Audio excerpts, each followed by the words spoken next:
Cool, cool. Okay, yeah, so anybody who's new here, the paper is yours. Feel free to write on the paper, scribble on the paper, rip crap out of the paper, that's fine. Take it with you. The book, I am not in the 3-ring binder business, so please leave the binder. So paper yours, binder mine. Yeah. And again, if you cannot show up to these things, please cancel your RSVP so I don't have to sit here dancing for 15 minutes seeing if people actually show up or not.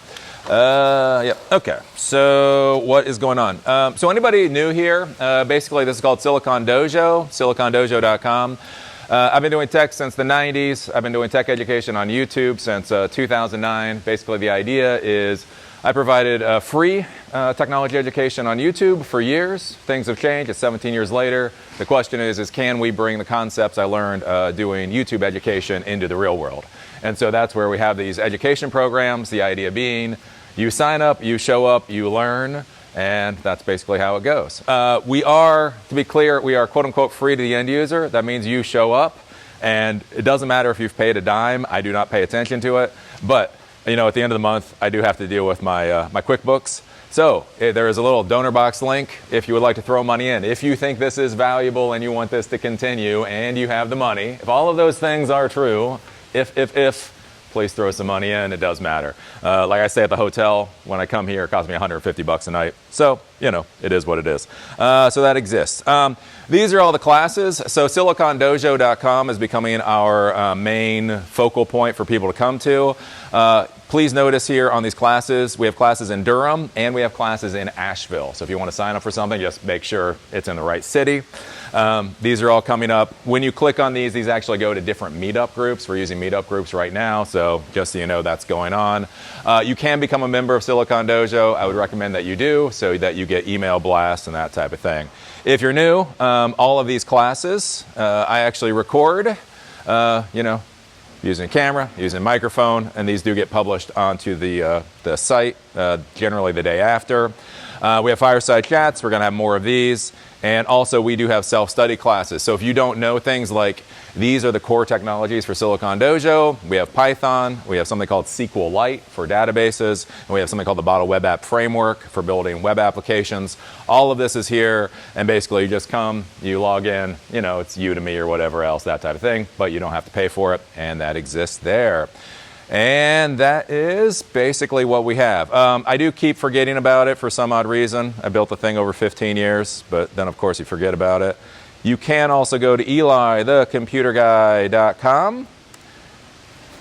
And if you come here, you can just find also a mountain of education. If you like my educational style, you can come here and you can find, again, about 15 years of online education. And some of it's old, some of it's new. Some of it's old and still good. My OSI model video, people still keep watching. So anyways, that is there. Let's see here. Beyond that, just so everybody knows, I've been doing these classes here in Durham since October. I am trying to figure out resource management on my part. So I drive all the way here, I spend the night, and I teach a 2 or 3 hour class. I'm starting to realize that might not be the best use of my resources. So we are gonna start doing more full day classes going in the future. I feel better, like spending all the money and the time, actually doing like 2 days worth of training versus 2 hours. So that is gonna start coming up, we're in March, April, probably May and June. Gonna start doing like 2-day boot camps, that type of thing here, just so you know. In May, we are definitely gonna be having a full day Django class. So Django is a web app framework. It's good enough. Instagram was originally used it, and Pinterest originally used it. So we will be doing a full day class on that, just so you know. That will be coming up.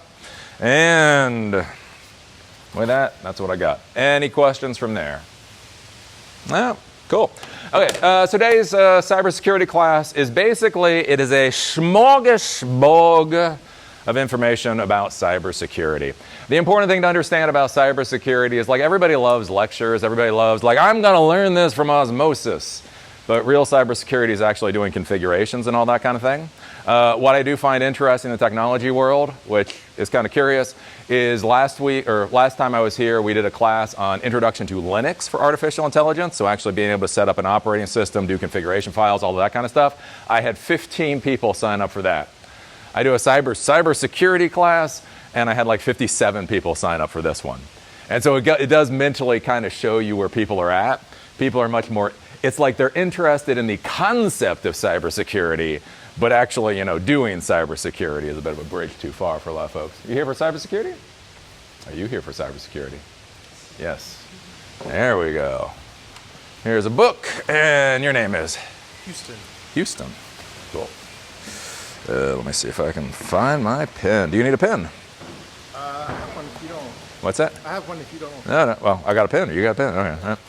Houston. Houston? Might be under a different name. We do this so I can keep track of who comes and figure out people's names. I now know Elaine. See, that helps. I'm on that one. You're so short. Under my email name. That one, house show?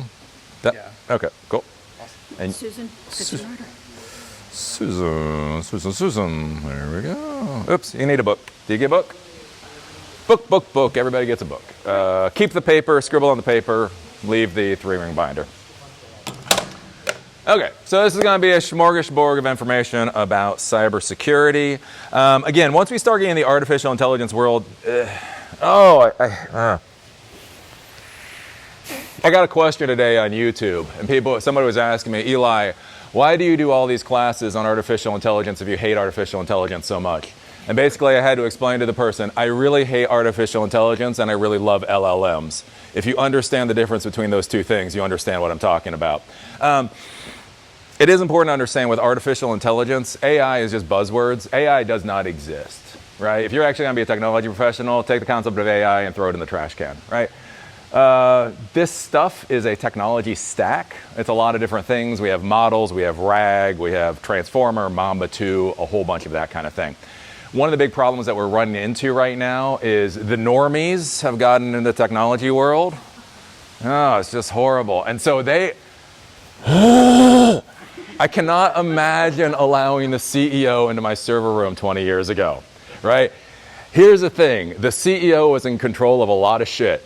Many times did not have the key to get into the server room. Why? Because you never want your CEO to walk into your server room. It's going to be a disaster.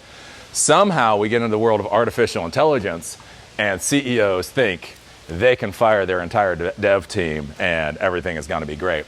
So one of the big things going on right now as we start talking about things like cybersecurity and artificial intelligence is there are the core cybersecurity concepts that are important in artificial intelligence, and we'll talk about these a little bit actually at the end of the class.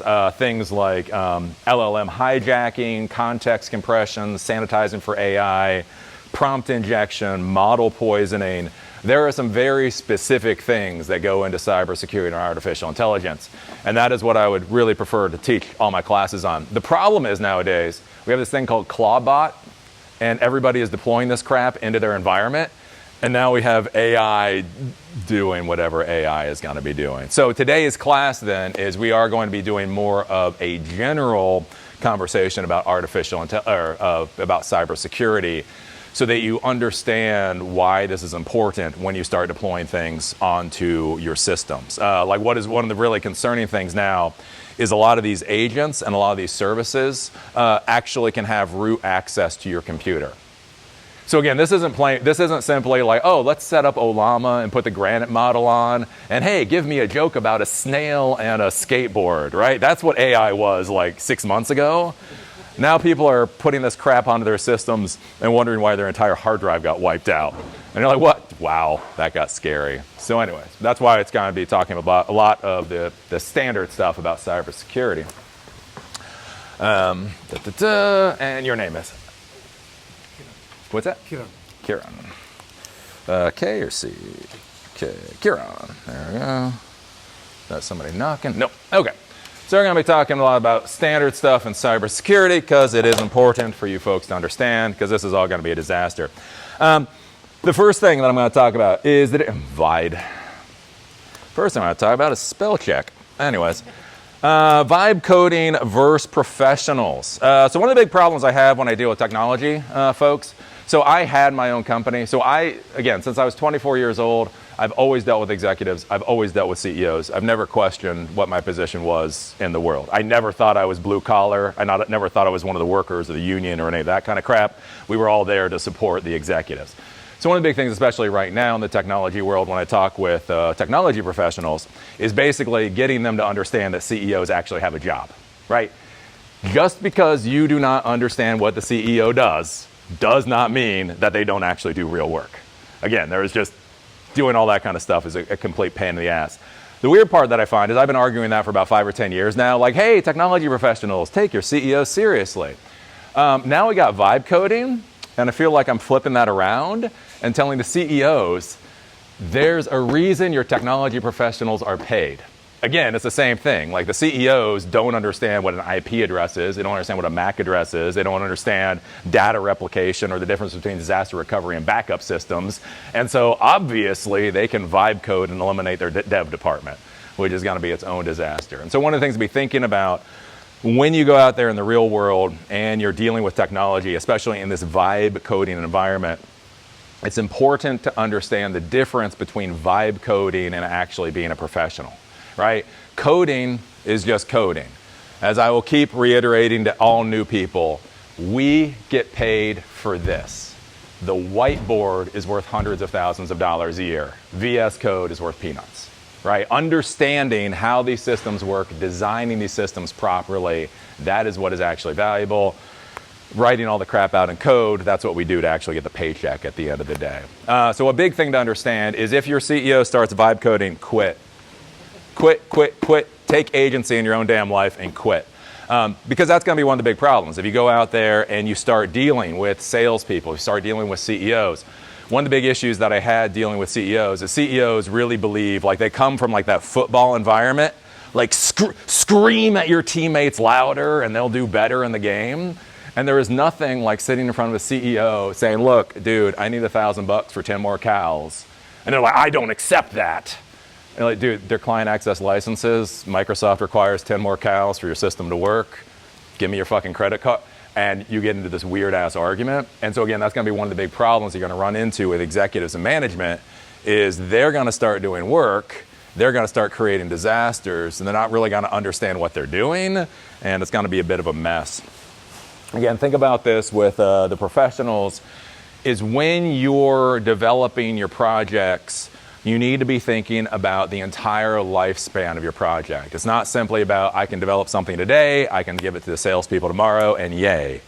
The question is what's going to happen with this project 5 years from now? Again, what happens with things like data lock-in? So that's an important thing, right? Your data goes into one of these third-party vendors, HubSpot, I don't know, whatever these are. Can you actually get your data out? Do the things scale in the way that you're expecting them to scale? Basically, are these companies going to go bankrupt tomorrow or the other things? That's going to be one thing to be thinking about with artificial intelligence solutions. Again, foreshadowing for anybody who hasn't been in the tech world for a while, we're about to see a lot of culling in the AI world. Today, OpenAI just said that they're getting rid of Sora, and they're also killing a few of their other products. The reason that they're doing that is they're trying to get to $1 trillion IPO. They do not have a business model that works worth a damn, and therefore they've got to start eliminating resources that cost them a shit ton of money, right? One of the things that you need to be thinking about is with these AI services, they want you to integrate these systems deeply into your infrastructure. What happens if something that is deeply integrated into your infrastructure stops working tomorrow? That's a big problem. Again, in the real world, when I had my company with my employees, we were about to start deploying virtualization into the server rooms of our customers. Again, this is, crikey, 17 years ago. It's been a while now. Anyways, so virtualization, the cool new thing. I went out there, I did all the research for a particular product. It was great, price point was good, reliability was good, everything was awesome. We were about to start selling it. It was something called it's not Iron Mountain, it's like Iron Rooster or something. Anyways, Oracle came in, bought them because they needed the technology for Oracle, and literally stopped selling licenses the next day.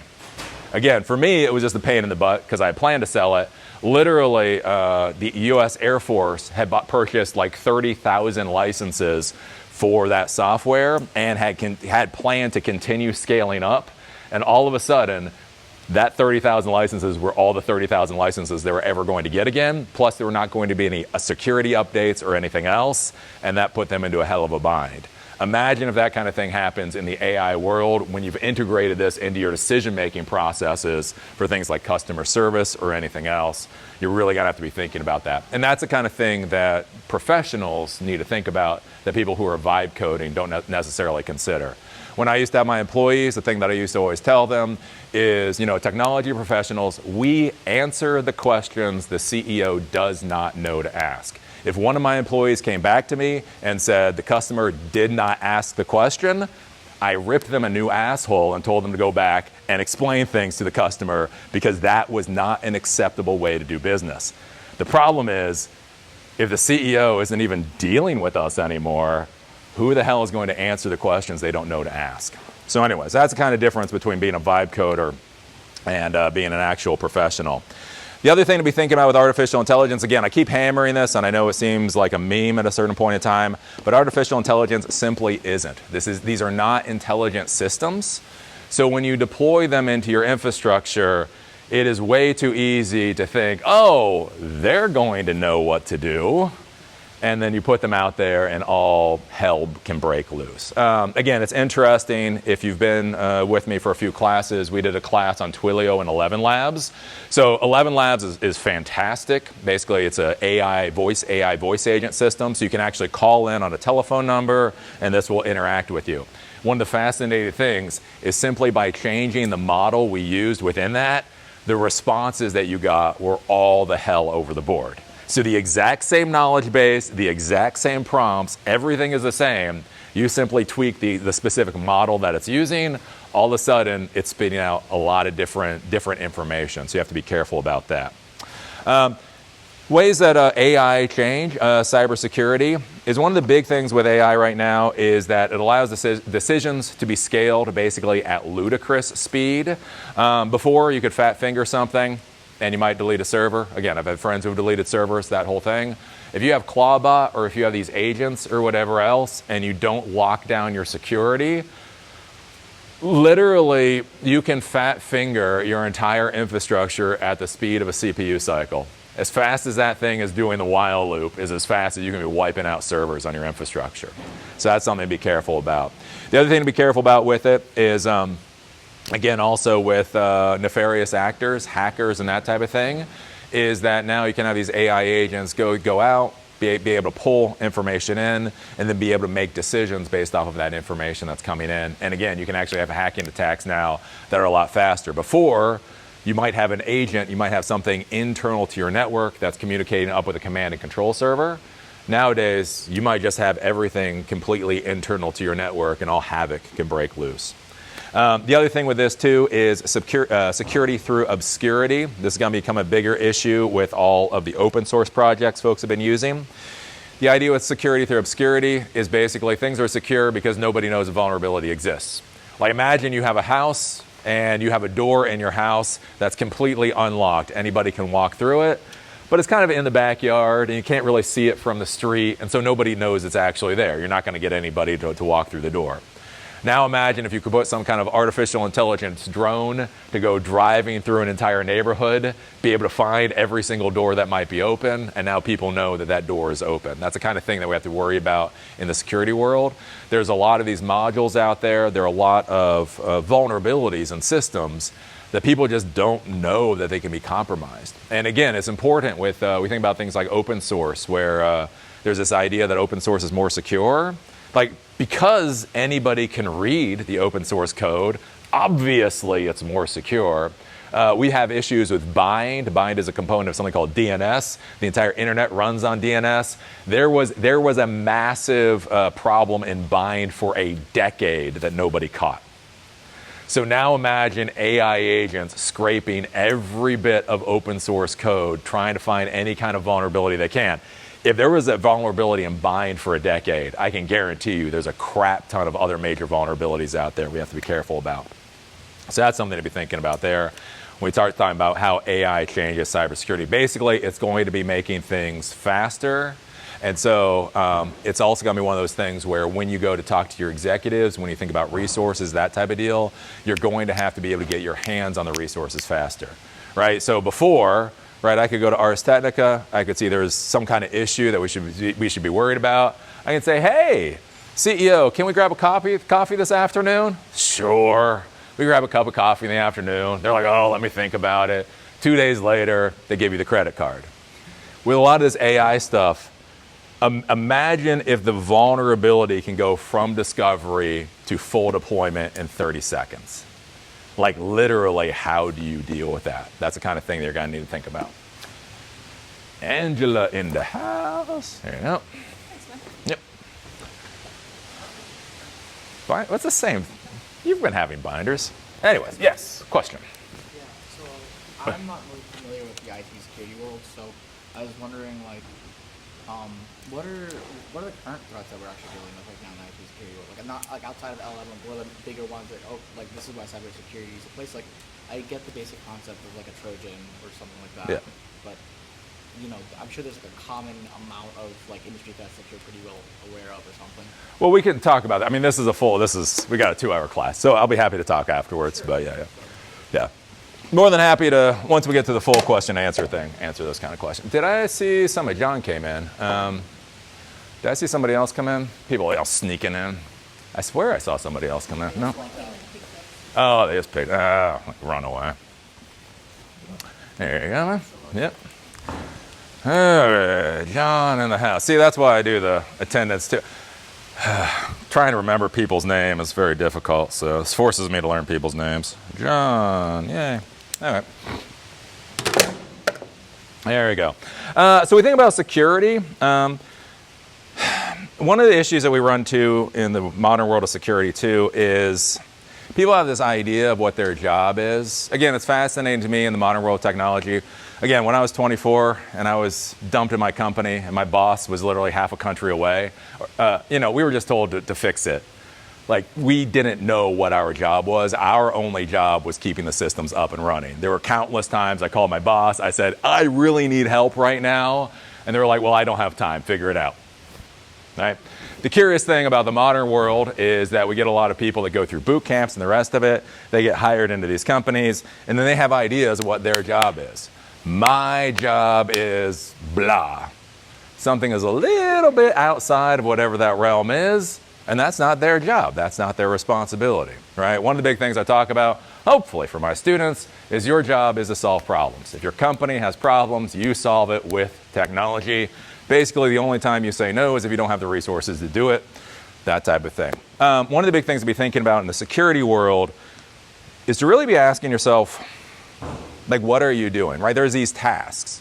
Setting up a firewall is a task. Doing documentation is a task. Patch management is a task. All these kind of things are tasks.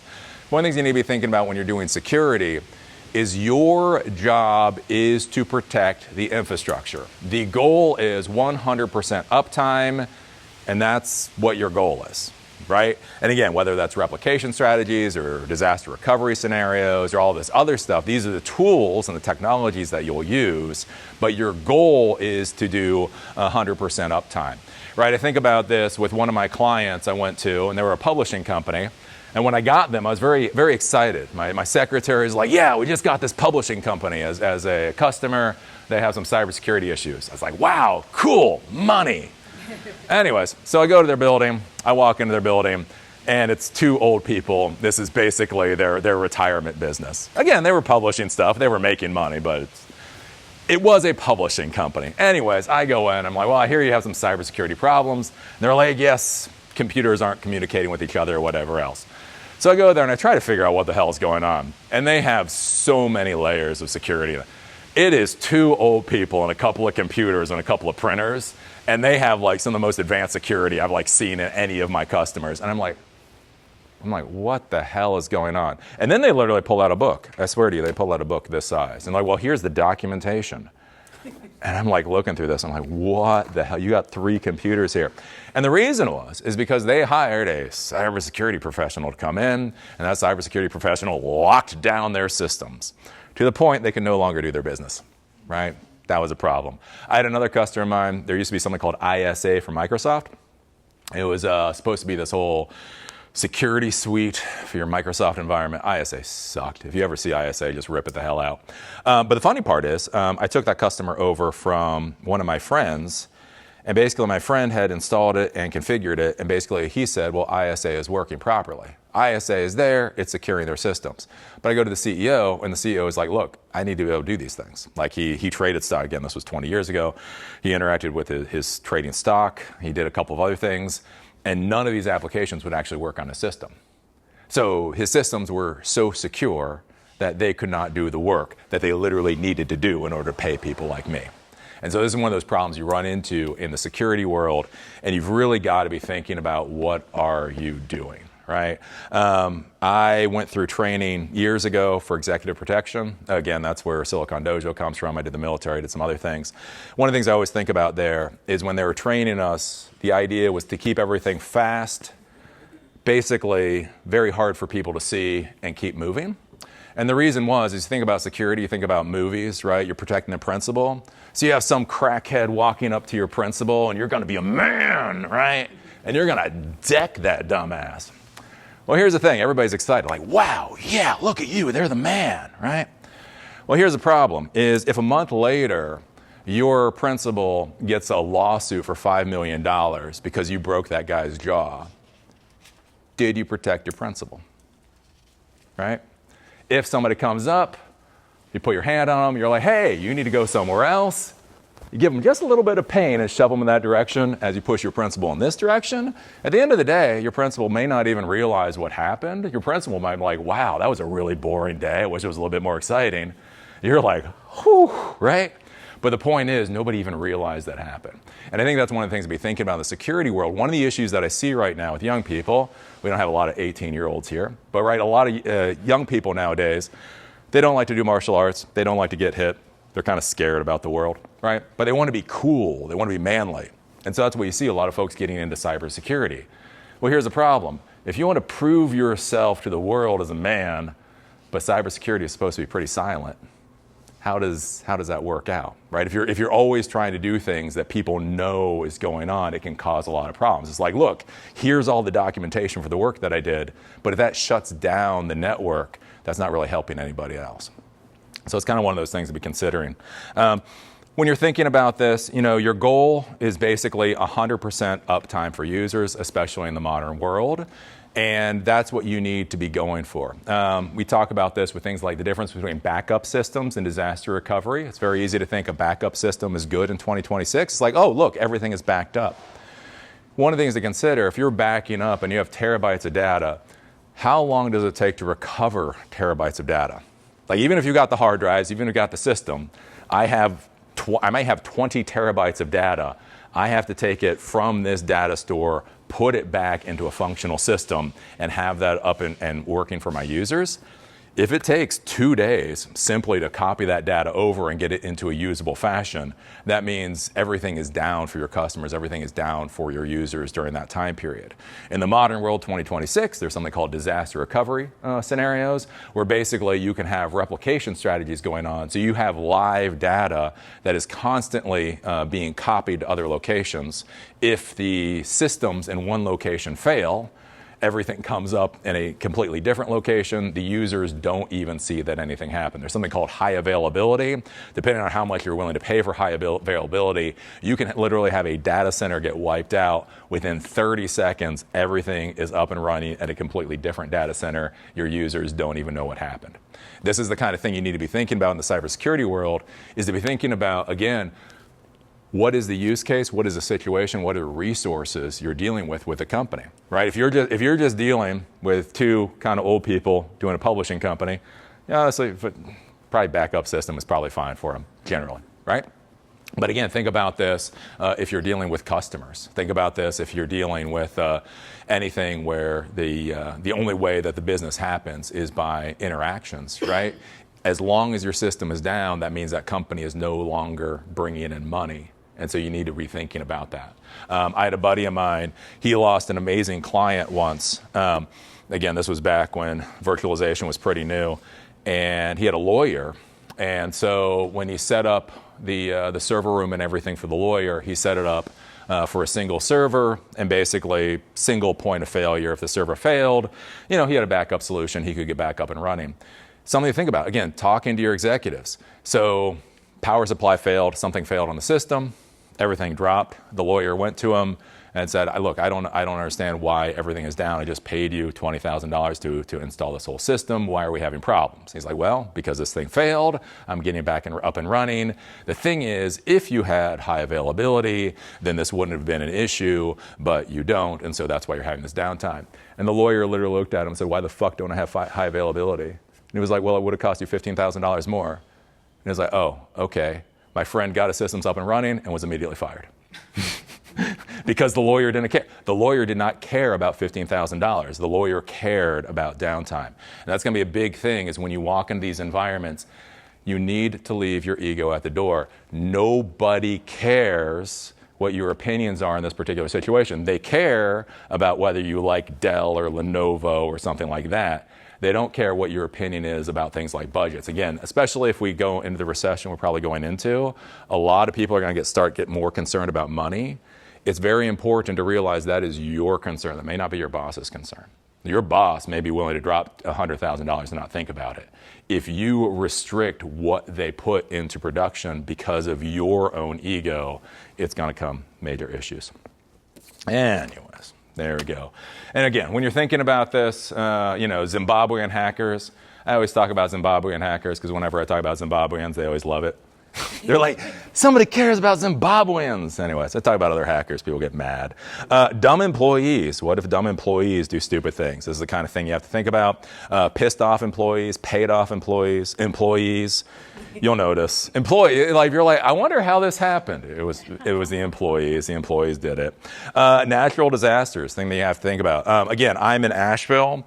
So when you're thinking about security, what happens if we get hit by a biblical flood? I was literally in Asheville. We are in the mountains of western North Carolina, and we got hit by a biblical hurricane flood, sides of mountains sliding down, the whole 9 yards. This is the kind of thing that you have to think about. Literally, I had one customer of mine, one client of mine. God bless them. They have more money than common damn sense. Anyways, so I go in there, and they loved my work. They're like, oh, you're great. And so they had some problems with their server. So they had telephone systems and surveillance systems and basically anything I could sell them, they bought. So anyways, so I go in there and I redo their network, I redo all this stuff, and I'm pulling cable. It's a huge building. It's a huge building. Like just pulling the cable was tedious. Anyways, so the room that all the server equipment was in was right beside, it was a swim club, and it was right beside a food thing, like where they sold food or whatever. And so I was worried because I noticed the door was open quite a bit of the time.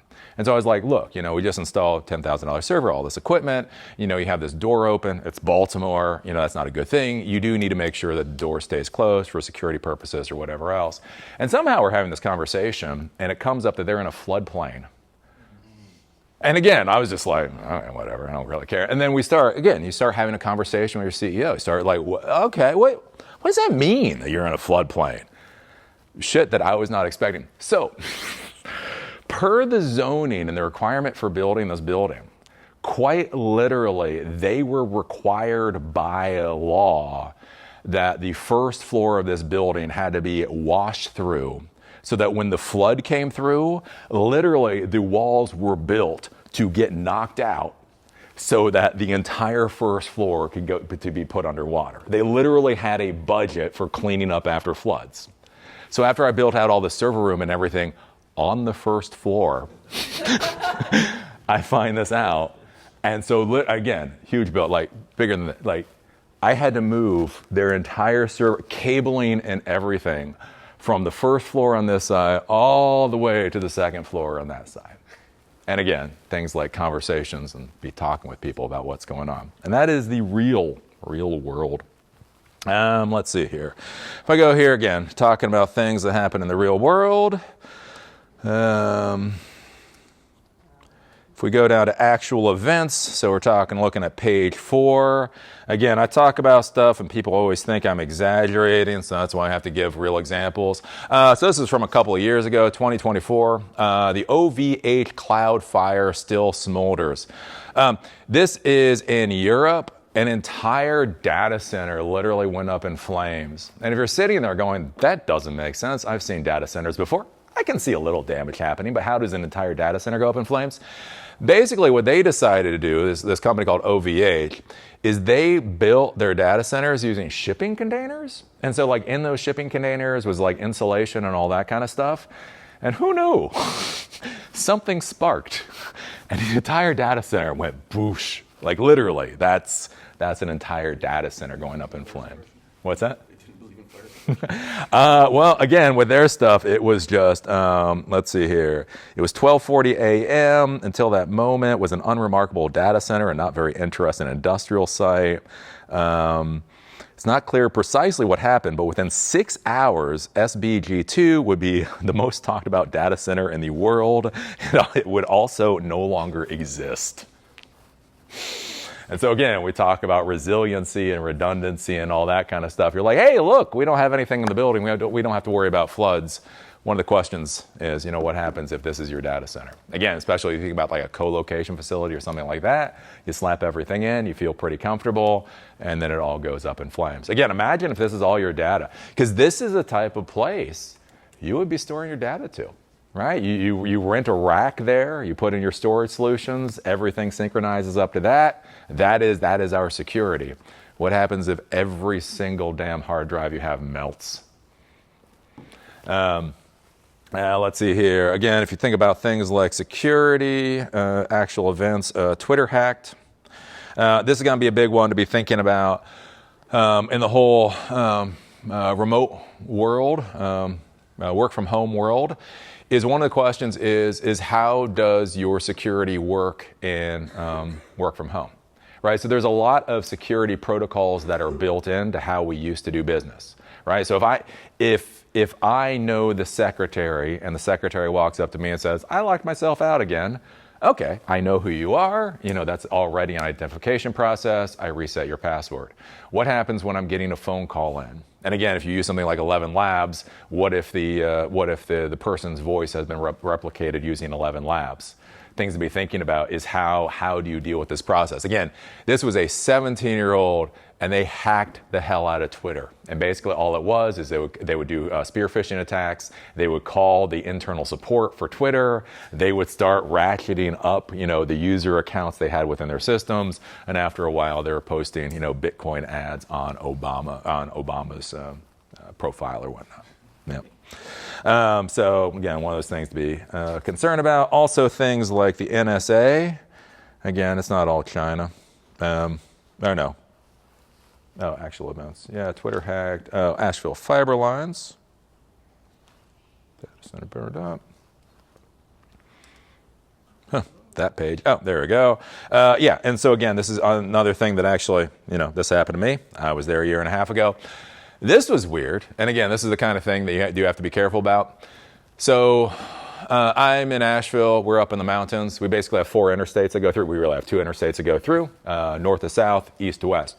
The curious thing is, again, it's mountains, so the easiest way to run fiber lines in is basically through the interstates. So you already got interstates cutting through the mountains, just run your fiber lines along those interstates. We had a biblical flood come through, wiped out 3 of our interstates.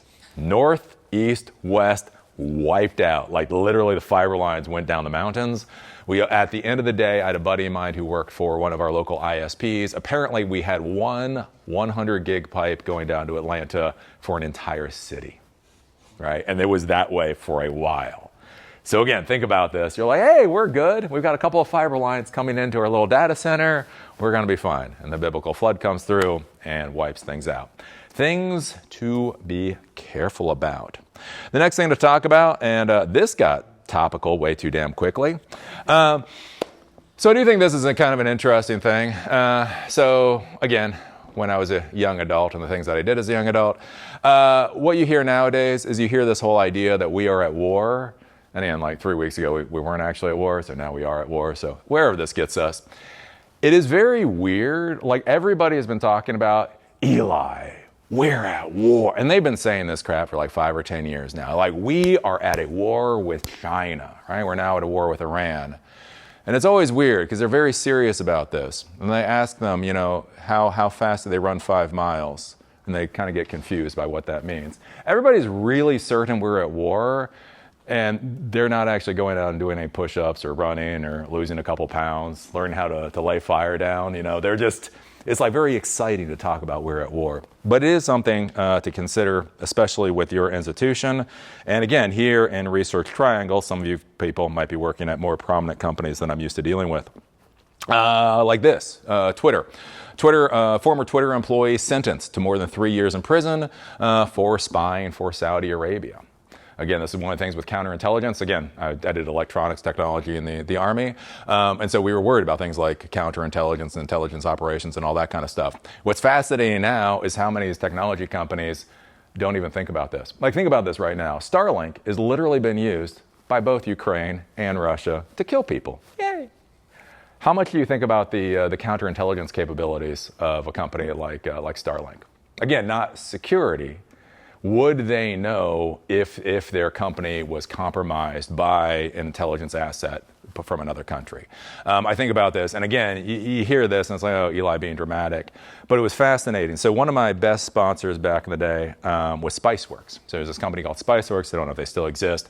Really cool software. So this guy, Scott Abel, came up with this idea of basically network monitoring software. So you install this onto your server, it monitors your network, brings all this information in, and so as a system administrative person, you can see what's going on.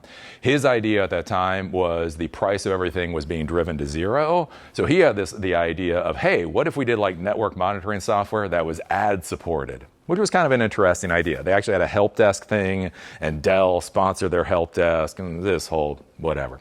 Anyways, so the idea was people like me, we would download the software. Generally, we would install it onto our server using our global sysadmin, server privileges, and would go out there and would map the entire network. And then it also had network connectivity to be able to send information up to the cloud. And it was curious because I talked to him. I was like, yeah, so I was doing an interview. You can actually see the interview from 10, 15 years ago. And I was like, yeah, so what are your counterintelligence capabilities? And you can see the guy going, ha, what do you mean? I'm like, well, you have software. You are asking every random system administrator to install this stuff onto your servers to monitor their networks. This has internet communication going out.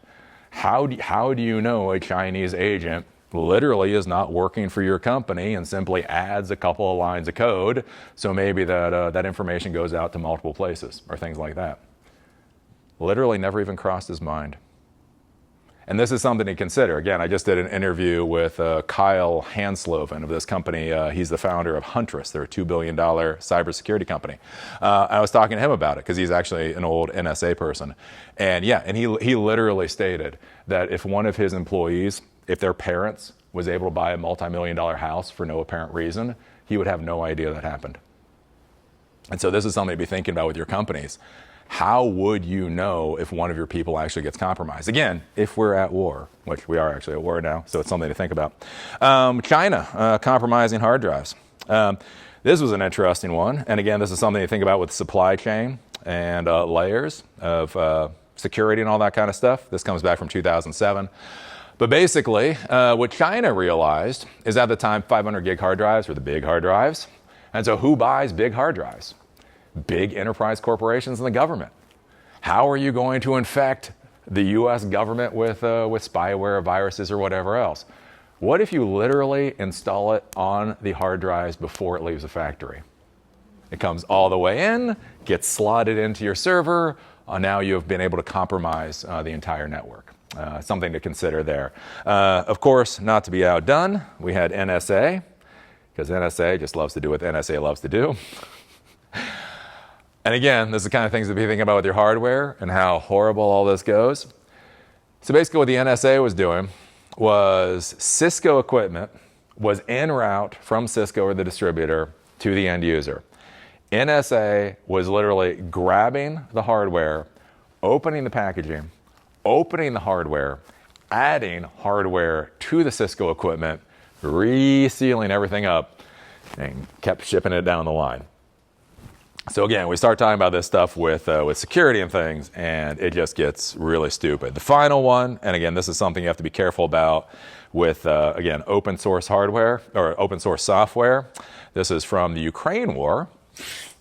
This Yahoo. And this is going to be one of the things, again, we're going to have to be careful about going into the future. Again, employees and stupid people trying to be heroes. So we have this person that was in control of a particular node package. So it was a node package that was used by a lot of folks in the world. He was very mad about Russia going into Ukraine. Hey, fine, cool, whatever. What he decided to do is he put an update to his node package to basically, based off of the IP address, to geolocate where the server was. So you install this onto the server, it goes out, does a little call, gets the geographic location of where that server is, and if it's in Russia, it wipes the hard drive. Done. There are a lot of problems with this because IP geolocation is really awesome and is great for many things, but it's not exactly the most accurate damn thing in the world. So who knows? It's just basically a database entry. So if your IP address happened to be in the database under Russia, you got your server wiped. There were also a lot of nonprofits and a lot of people that disliked what Putin was doing who also got their servers wiped. And so again, this is the kind of stuff to be thinking about in the modern world of cybersecurity. So the thing about with this is, like, if you think about like a war footing in the modern world, is questions about things like target acquisition for your company. Do your employees post information about what your company does on LinkedIn? Again, it's fascinating in the social media, modern social media world. Again, I used to have these conversations like with NSA agents and all that kind of stuff 20 years ago. Like there was this whole idea of like, how could you possibly get this information? Nobody had the concept that 25 years after that conversation, people would just be posting this crap everywhere. Like, think about this, right? If you have employees at your company that literally say they work for your company and then they put down their skill set of what they do for your company, that allows bad actors to understand what your infrastructure looks like. Again, it's something called operational security. Are you actually comfortable with that? Again, if I ever have employees for Silicon Dojo, they will all be cat herders. They will be a junior level cat herder and a senior level cat herder, and they will all work on technology because you don't want to deal with that crap. Why are you putting that information out into the world? Let's see here. Off-site security. Do you audit the security of remote worker environments? Again, something to be thinking about with your CIO, CEO, your executives. What if somebody puts a man-in-the-middle attack literally on their home network? Would you know that's happened, right? How would you possibly know that's happened?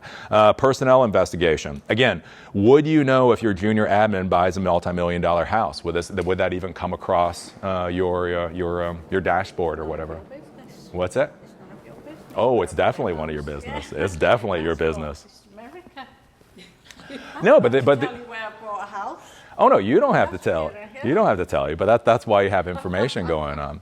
But again, that's the thing to be thinking about. Because again, think about, I mean, you know, nationals of any sort. Again, I think about this with the military or whatever else, and I know this kind of thing happens. It's like, oh, you served 20 years in the military, and you have this shitty fucking job with Avaya or IBM. Oh, wow, look, you're making $300,000 a year at IBM fucking playing solitaire all day. Don't you remember when you did something good for the world? Hey, add a little bit of code, you get to buy a nice little lake house, everybody's happy, except IBM if that gets compromised. So again, that's the kind of thing you need to be thinking about. Now, vendor trust. Have you ever visited your vendor's facilities to at least do a sniff test? Again, everything now is service-oriented architecture. Do you have any idea what their security actually looks like? Let's see here. Target hardening. Who can update systems, and what is the validation process for updates? Again, these are kinds of things to be thinking about. And audit, and audit, right? Is anybody actually looking at your systems on a day-to-day basis and verify, more or less, they look how they're supposed to look? Those are a lot of problems there. Any thoughts on that so far? Yes, actually. You raised a lot of security concerns, but Yep. I'm not sure I've heard a lot of ways to deal with them. Well, that is why we're at page 7. We're at page 6 now. Again, concern. Well, you got to know the concerns before you go after it. Because if I start talking about firewalls and stuff, you're like, why are we talking about firewalls? Like, well, we got to talk about the concerns. So the big thing to be thinking about with all this, again, we start talking about what to do, Eli. Give us solutions. Because we are technology professionals and we get paid for solutions. We like to cry, but we can actually get paid for solutions. So one of the big things to be thinking about with security is that your security needs to be in layers, right? The idea with security is that if any layer is compromised, the other layers should protect everything, right? So if one layer is compromised, so if we have like the third layer down is compromised, well, if you can't get in through the first layer, then you can't get to that vulnerability. If the outer layer is compromised and the internal layers are working properly, then they can't actually do anything against your systems. Something I think about, again, in the Microsoft world, at least it used to be called a global system administrator account, there's something called domains. Domains are domains. Domains are the security policies for computers, servers, networking devices, all of that kind of stuff that are connected basically into a network. So you have a administrator level account on each individual computer. So an administrator can do whatever they can do on this computer. And they have something called global system administrators, and they can do whatever the hell they want on any system in that network. One of the things that I always argue is that if your security is working properly, you should be able to post the global system administrator username and password onto a billboard, and functionally it should not matter, right? If that user account does not have access, again, generally it would be a VPN access or something like that. If they don't have access to actually get into your network, great, they have a username and password, but they have no way to use that username and password, so it functionally does not matter. And again, that's one of the things to be thinking about with security is as you build out your security systems, if any one thing is compromised, even if 2 or 3 things are compromised, everything else should basically stay up and running. One of the big things to be thinking about, especially in this vibe coding world, do be careful, is lab versus production environments. Oh, Lordy, AI is going to make me lose my mind. So any technology professional always knows about their lab. Like any company of any size, you're going to have a room and you're going to have labs. Even if you're a small company, you're going to have your lab as a couple of computers sitting in your cube somewhere. Everybody has their labs, right? Play on the lab equipment, beat the hell out of lab equipment, go through verification and validation and everything else, and then maybe that gets deployed into a production environment. One of the big problems we have nowadays is, especially with this whole vibe coding thing, is basically deploying everything into what is called the production environment. So the production environment is the environment that everybody uses to get whatever solutions your systems are providing, whether it's the print services or whether it's the CRM solutions, the database systems, or anything like that. I think about this with, there was a CEO, again, I cannot believe what people are actually admitting to, much less broadcasting on Ars Technica. There was a CEO of a SaaS company, and he had exited a SaaS company for like $1 billion. He was CEO for the new thing, and he was using, I think it was Replit. And literally he was talking about, well, you can't trust Replit, because he had been doing this vibe coding project for about a week. It had been connected to the production database, so the CRM solution for the company. At some point, he said something stupid to Replit. Replit went in and wiped out the database. And he was like, you can't trust Replit. And you're like, well, one, we already knew that. But the more important thing is we can't trust you. You are a CEO of a tech company that has wiped out your production database. And you're crying on Ars Technica about it, which I truly do not understand. So that's going to be one of the things to be thinking about, especially as technology professionals, is, again, as the world changes, how do you design your infrastructure for this new world? Right, so if you go back 15 years ago, it was bring your devices to BYOD, bring your own device, right? So if you go back to before 2010, every device on the network was vetted by the corporation, right? It was bought by the corporation and vetted by the corporation. It was my responsibility. You go to BYOD, again, right around 2010, all of a sudden companies had this great idea. It's like, well, if our employees already bought their own smartphones, why should we buy them a smartphone? And then if they have it, why don't we put that on the network? And why don't we put your own computer on the network since you already own one? And so now all of a sudden we have a whole bunch of devices that we do not have control over in the whole 9 yards. That was called BYOD. And that's where you go to a zero trust environment, which again is its own class. Basically the idea being what happens when you have a network and no device on the network can actually trust any other device on the network, and you build out the infrastructure, you build out the architecture based off of that. One of the things to be considering in this whole vibe coding world is to be thinking about deploying infrastructure that your vibe coding employees or CEOs can use. Like, I do not want you touching the production database. I don't want you touching these things. But what if we can build a database system? We will replicate out the data from the production database to a database system that you can use. And if you wipe that thing out, fine. We'll just get it back up and running tomorrow, right? Again, these are the things to kind of think about. Did you have a question? You thought you were right. Yep. So again, this is the kind of stuff to consider. Let's see here. We already talked about that with professionals. Know the answers. So, yep. On the say you're doing for practice purposes and learn how to do this if you're doing it from home and you don't have access to like actual production databases and all that. Yep. Is it possible to, like, how do you do that? How do you learn how to do that at a personal level at home? Like, build a lab and then push it to another lab, but like a production lab. Well, the great thing about AI right now is you can actually ask it for data sets. So like once you know how to deal with SQL, create a SQL server, you can actually just go to something like ChatGPT and you can say, hey, I need like 10,000 records. I want a random first name, a random last name, or a fake social security number, whatever else. And it'll give it to you. And then, I mean, you do have to know how to import and all that kind of stuff.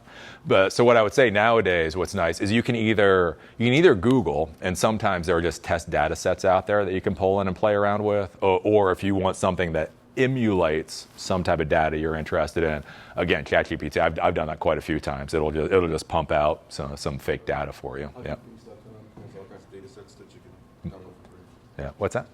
Hugging Face. Oh, Hugging Face. Oh, do they have data sites? No. Yeah. No. Cool. One does. One has like all kinds of open data sets that you can use. There's actually legit data for like random stuff.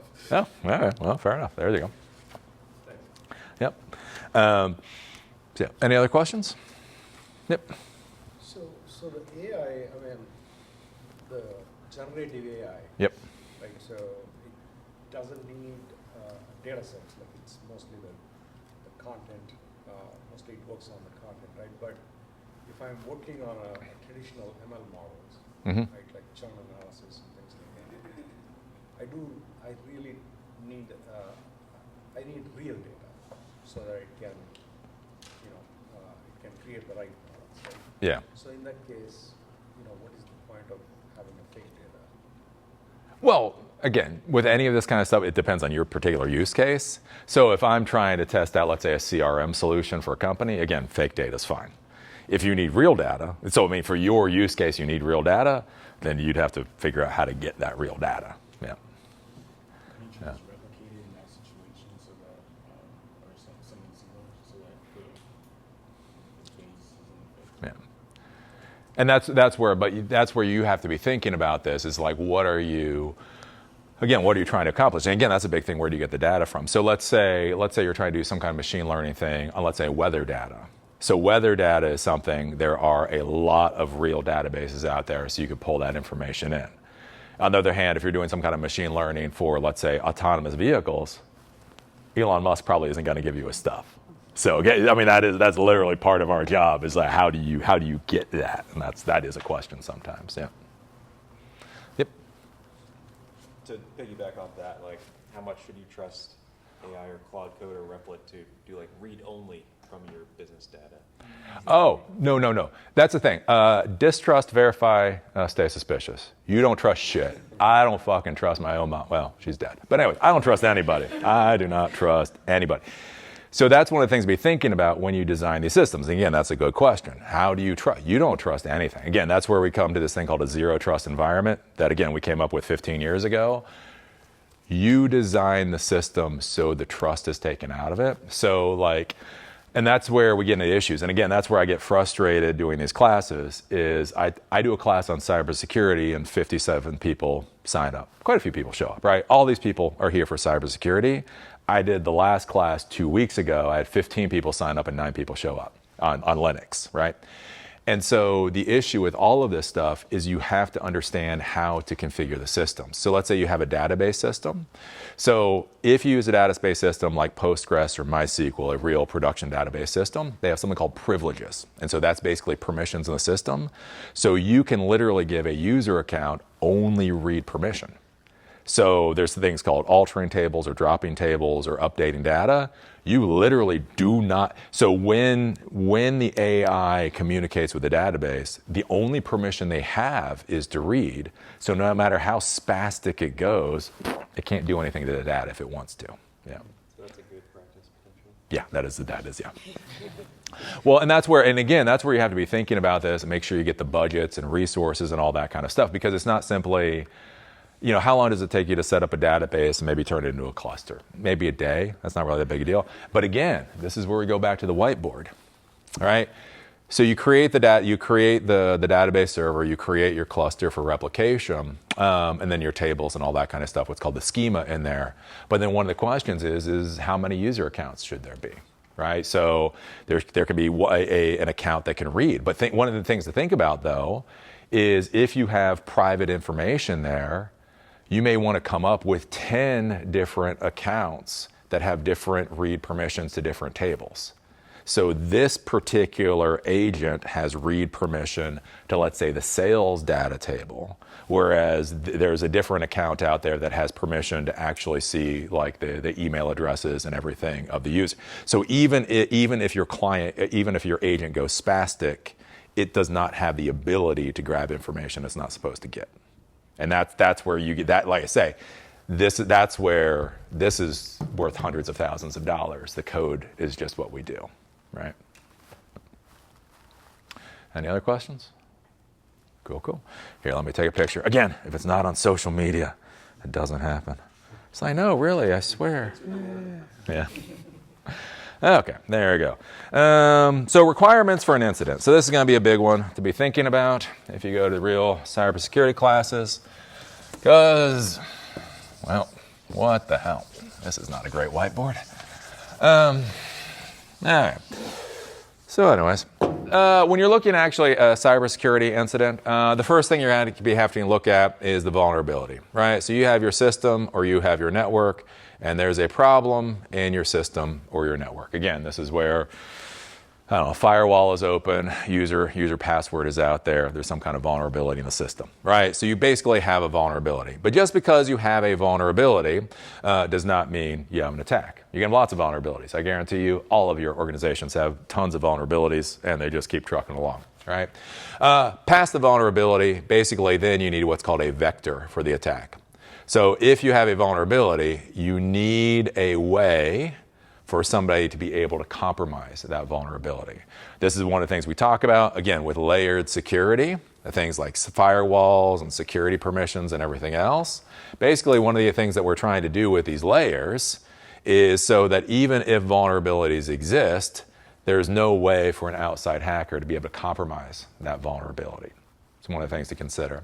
And the final thing to be thinking about, again, with these attacks and something to consider in the modern world, is that you actually need the attack itself, right?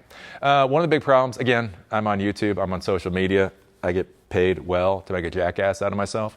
One of the things I find really funny, though, is how many real CEOs nowadays are opening their mouths. It's like, shut up. Again, the older I get, the more I appreciate my grandparents. My grandparents were the Depression-era grandparents. Yeah, they were quiet. They didn't say much about much. Again, as they always used to say, if you don't have anything nice to say, don't say anything at all. That was kind of how they were, right? One of the issues we get to in the modern world, though, is everybody has to tell their opinions. It's amazing. CEOs of Fortune 500 companies come out with spit takes. You're like, why? Shut up. And why this becomes important is, again, we talk about these hacktivists, right? You come out there, you start saying something, again, I'm not even saying it's stupid. Somebody's going to think it's stupid, whatever you're saying, right? All of a sudden, you become a target for a lot of these jackasses out there. And that is something to really be concerned about, especially with folks like employees. Again, what's fascinating to look at what employees are doing for a lot of these technology companies. A lot of people that get paid a lot of money to work for tech companies hate the companies that they work for. So imagine you come out and you start talking about all the stuff that you're doing, and they're like, well, let's just add a little problem right there, right? That might be a bit of an issue. So the important thing to be thinking about is basically when an attack happens, you have to have the vulnerability itself, you have to have a vector, a way for somebody to actually compromise that vulnerability, and then you have to have somebody that actually does want to compromise that vulnerability. Again, it is a big world out there with a lot of Silicon Dojo? I don't know who that is. Is that hold on one second. Oh, it's like Wave, come here. There's a code. Well, you're security, don't you? Oh, Lordy, Lordy, Lordy. And what are they doing? What's he doing?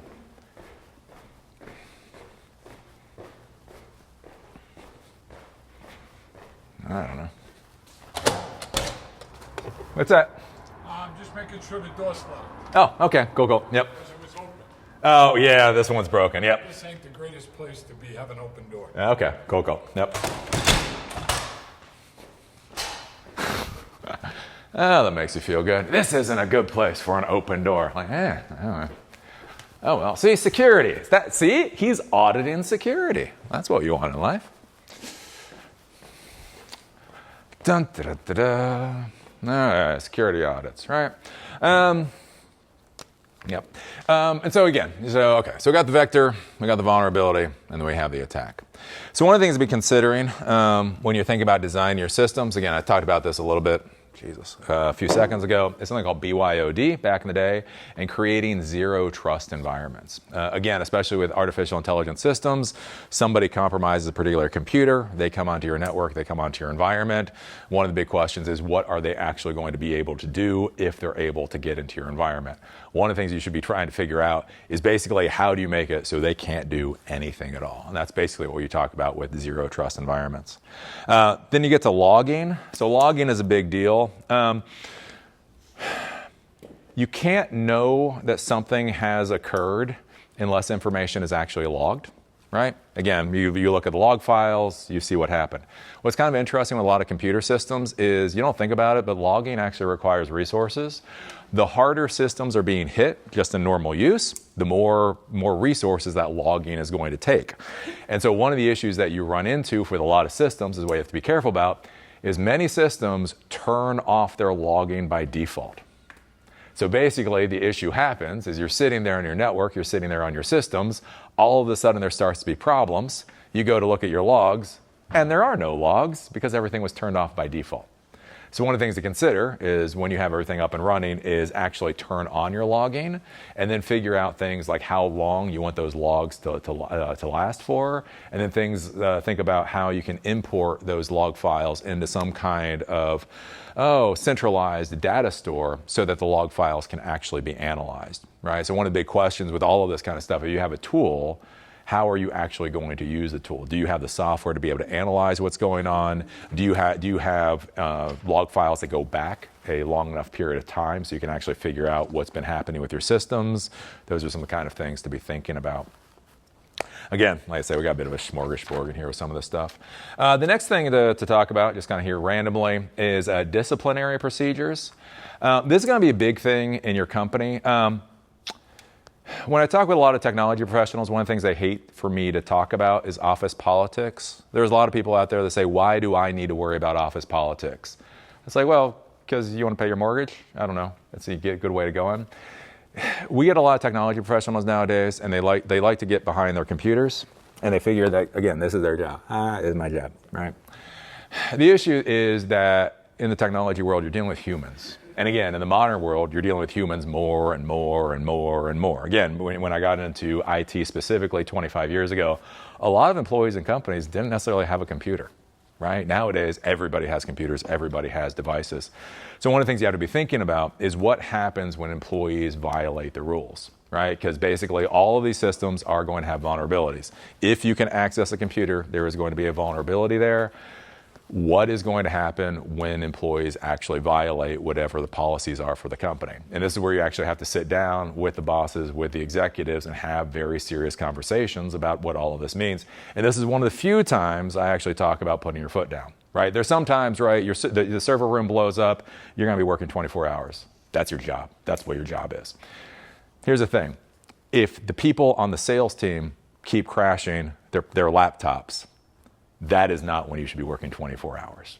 And that's one of the things, again, you have to deal with, like the whole human issue here is when to put your foot down. Again, when the server room blows up, you do the work that's required to get everything up and running. If your salespeople keep installing garbage onto their systems that keeps crashing their systems. Admin access to do that. What's that? Why would a salesperson have that level of access to be able to install, like be an admin on the device, or is that just part of what you have to think about, I guess? Well, yeah, with a lot of systems, because if they do need to be able to install a system, sometimes like printers. Again, like in order to give a user permission to add a printer, that may give them additional permissions to do things. Again, Lots to think about, yeah, a lot of things about. Salespeople travel, they need to be able to, if salespeople are traveling, they need to be able to work their systems while they're traveling directly from the client. Yeah. Maybe find folks who don't block it or don't think to Yeah. block it. I can write 19 pages on this. Is that coming in? If you start Yeah. Oh no, this is.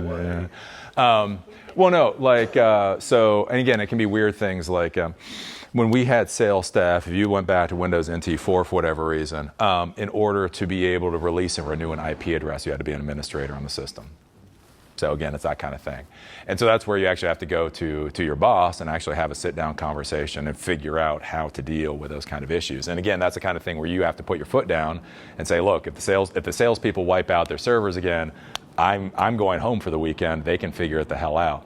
Because the issue that you run into is, again, there's a lot of this whole sports team mentality of, hey, look, they had a problem. You need to suck it up.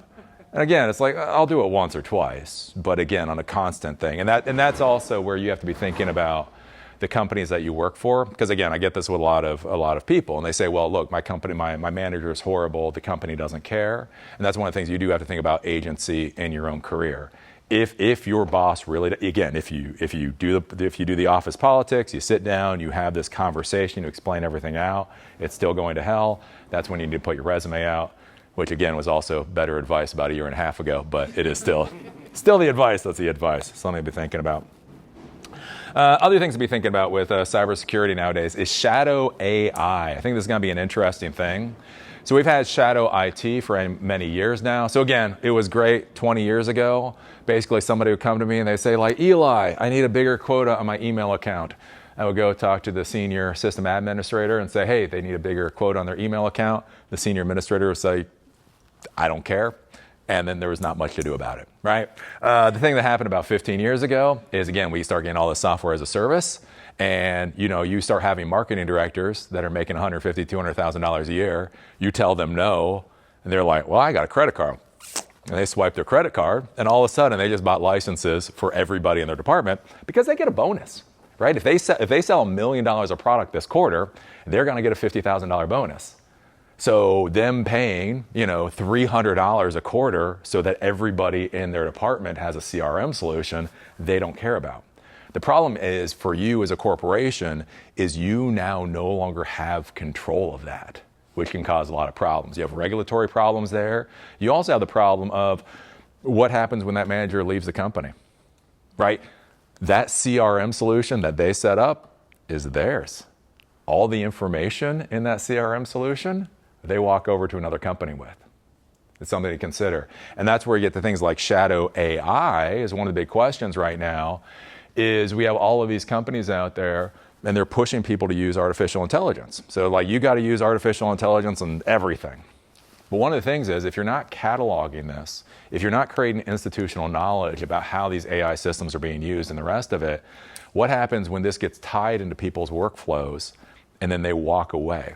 Again, are you actually bringing this into your corporation, or is this a whole bunch of individual people doing things and then they walk out, and not only do they walk out with that workflow and the way things are done, but are they walking out with all that information? Like think about this, like with my ChatGPT account, right? It keeps all those logs. So one of the things to consider, like, oh, what if that log goes out and people can see it in the public world? The more important thing is what happens if your marketing director leaves and they have 2 years of logs that they walk away with? Think about all of that information about your user accounts that are sitting there, right? things to be considering there. Again, things like data compliance, again, regulatory compliance if you're dealing with personally identifiable information. Again, if you've dealt with employees, they're going to be employees. They put this stuff onto some system. It's publicly accessible. Is your company going to get sued because of it? And so again, this is the other thing to be thinking about. Just like you need to have conversations with the executives, you also need to have conversations with employees and figure out how you can implement these systems within your organization, right?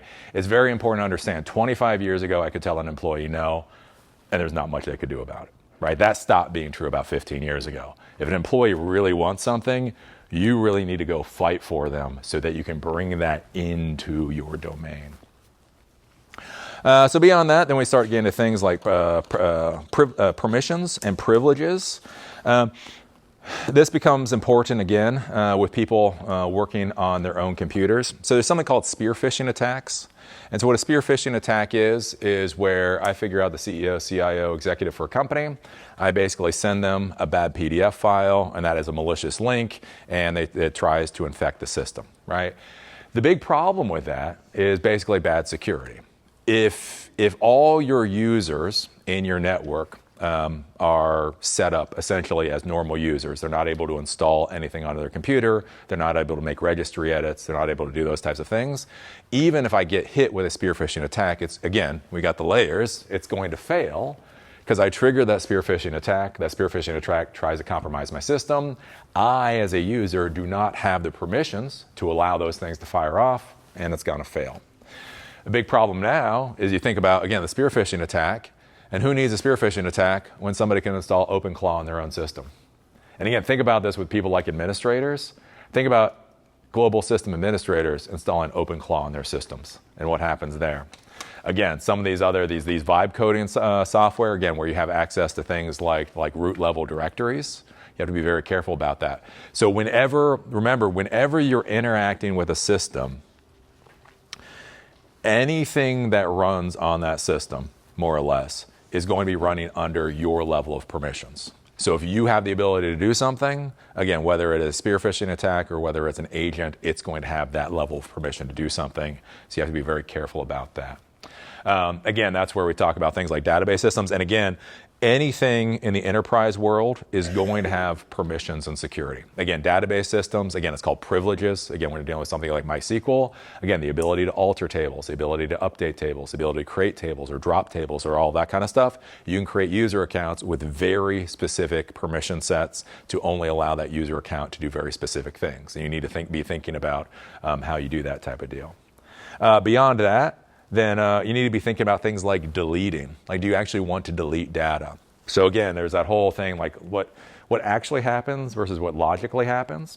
So an important thing to understand in the computer world is when you delete data, it more or less goes away. I mean, unless you want to go through a horrible recovery process that I used to charge people a lot of money to do. You can recover data. You can. You don't want to do it.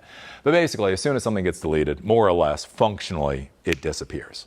So one of the questions, especially if you're doing this vibe coding stuff, is do you want to give people the ability to have stuff disappear?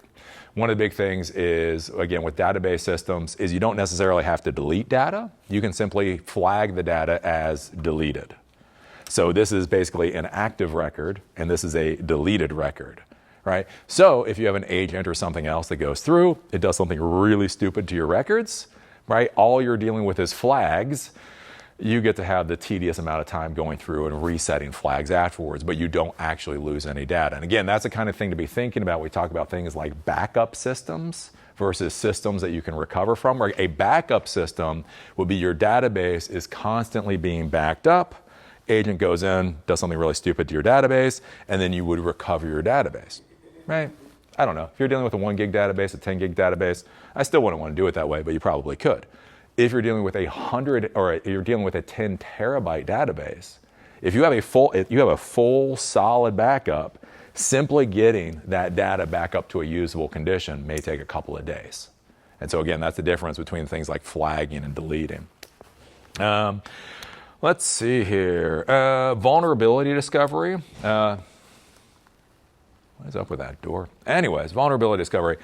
One of the big issues for a lot of deployments is security through obscurity. Again, especially with legacy systems. One of the problems we deal with in the technology world, again, it's always cute. You get a 20-year-old, they walk into a server room, and they go, this is so old. This is just, right, this is, what is it, the sunk cost fallacy. There's nothing more funny than a 22-year-old talking about the sunk cost fallacy. And you're like, yeah, we just don't have time for this.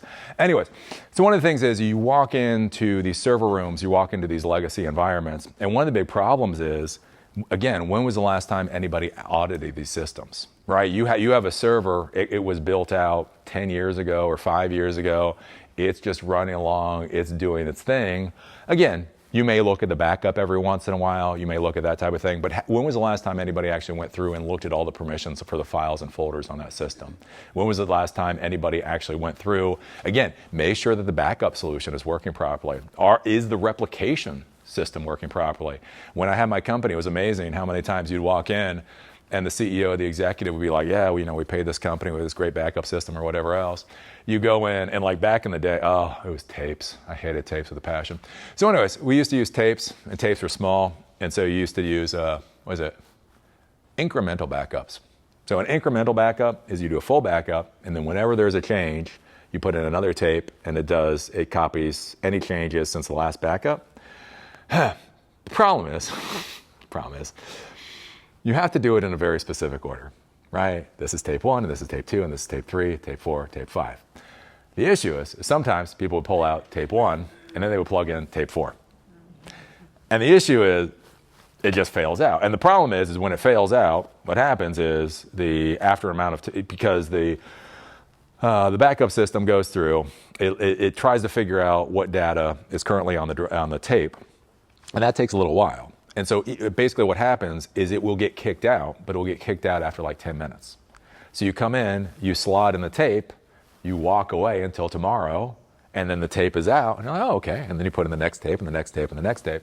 And it was amazing how many times you walk in there, and you just go look at the log file, and you find out that they had not had a successful backup run in the past 2 years.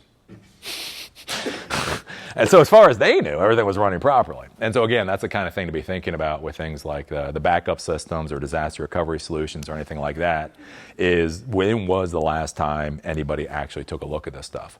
The other things to be thinking about, again, especially in enterprise environments, is IoT devices, especially old IoT devices. So like with HP printers, at least used to be awesome. I don't know how they are now.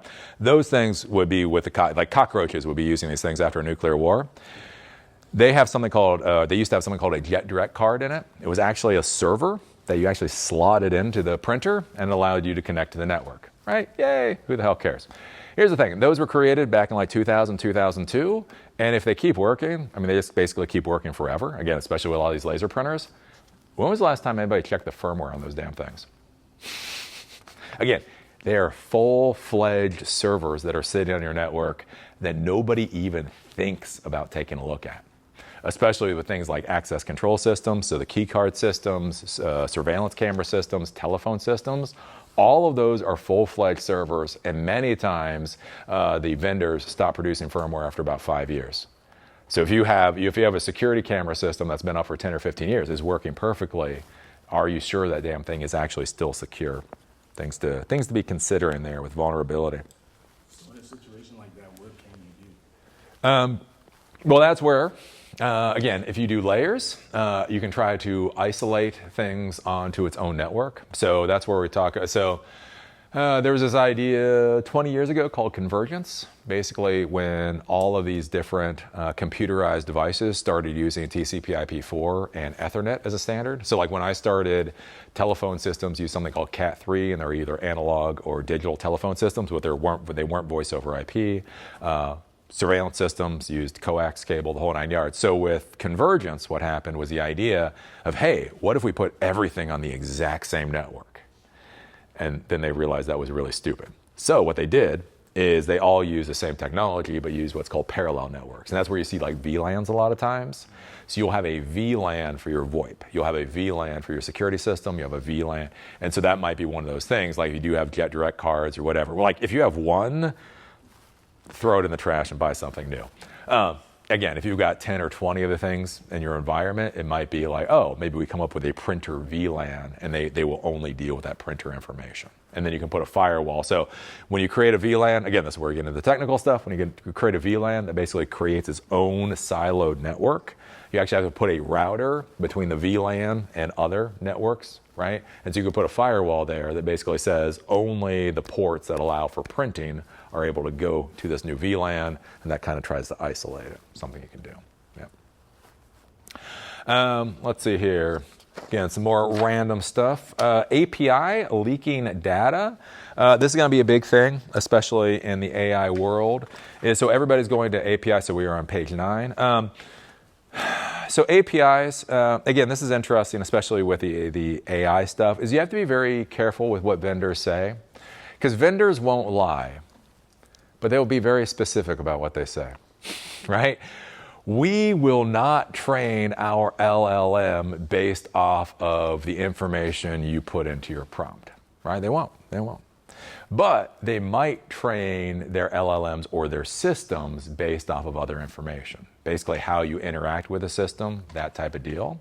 And especially with things like if you're using APIs, it's important. All of these companies are selling our information to a ridiculous degree. Again, companies like Verizon, like companies that should not be selling our information, there is no sane reason why they should be selling our information, are still selling our information, right? Verizon is selling our location information for some reason. All these companies sell anything that they can. So one of the interesting things to be thinking about is when you start building out your systems, especially if you're working for like a startup company and you're doing something really interesting, is think about what additional information could be garnered simply by you doing things like API calls. So let's say you're a niche in the stock market, right? So you're focused on, I don't know, oil equipment in Zimbabwe. I don't know.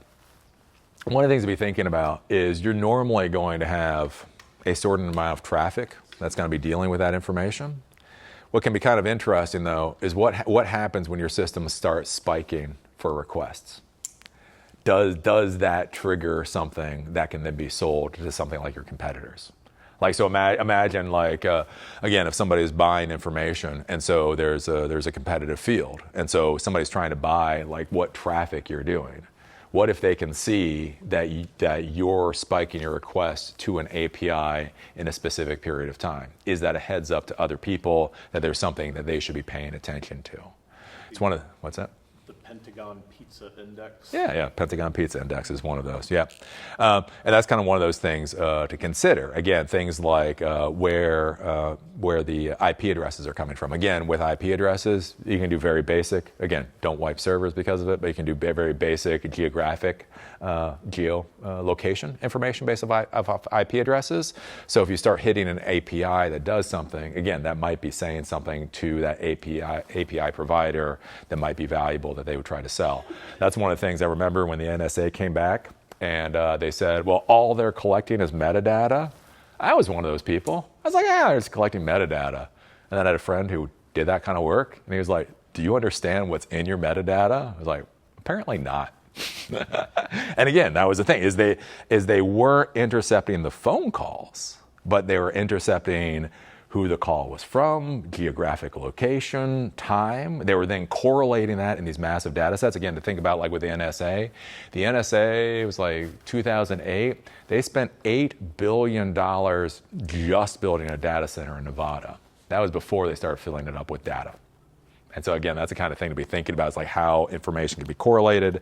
So you need to be careful with that with your systems. That's where with API calls, we've talked about this in other classes, things like API, like caching. So basically, if you make an API call, if you have already received a response previously, you can store that into a database. So in the future, instead of making that full API call, if that information is already in the database, you can just go locally to the database. And that tries to obfuscate what's going on to the vendor. One of the things to be thinking about with security, right, there's encryption. And so encryption is where you truly try to hide what you're doing.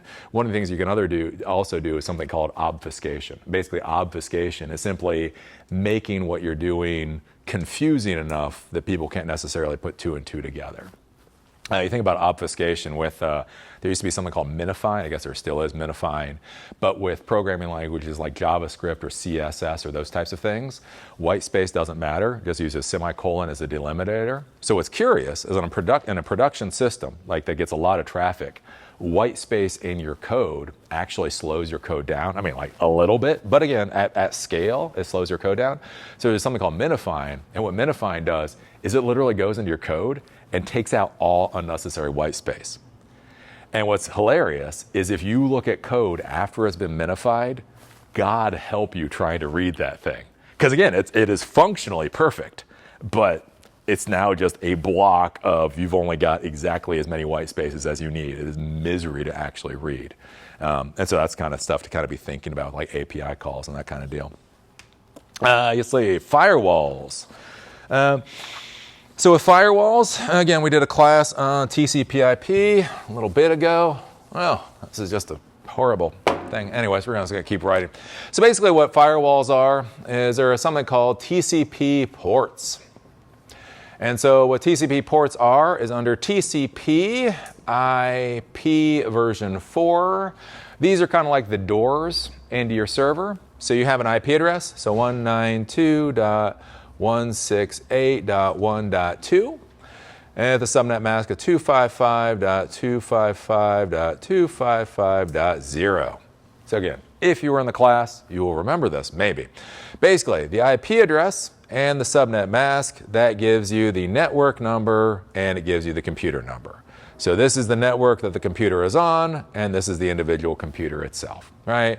So basically think of this as a house number. So you're trying to deliver a pizza or whatever, you go to a house.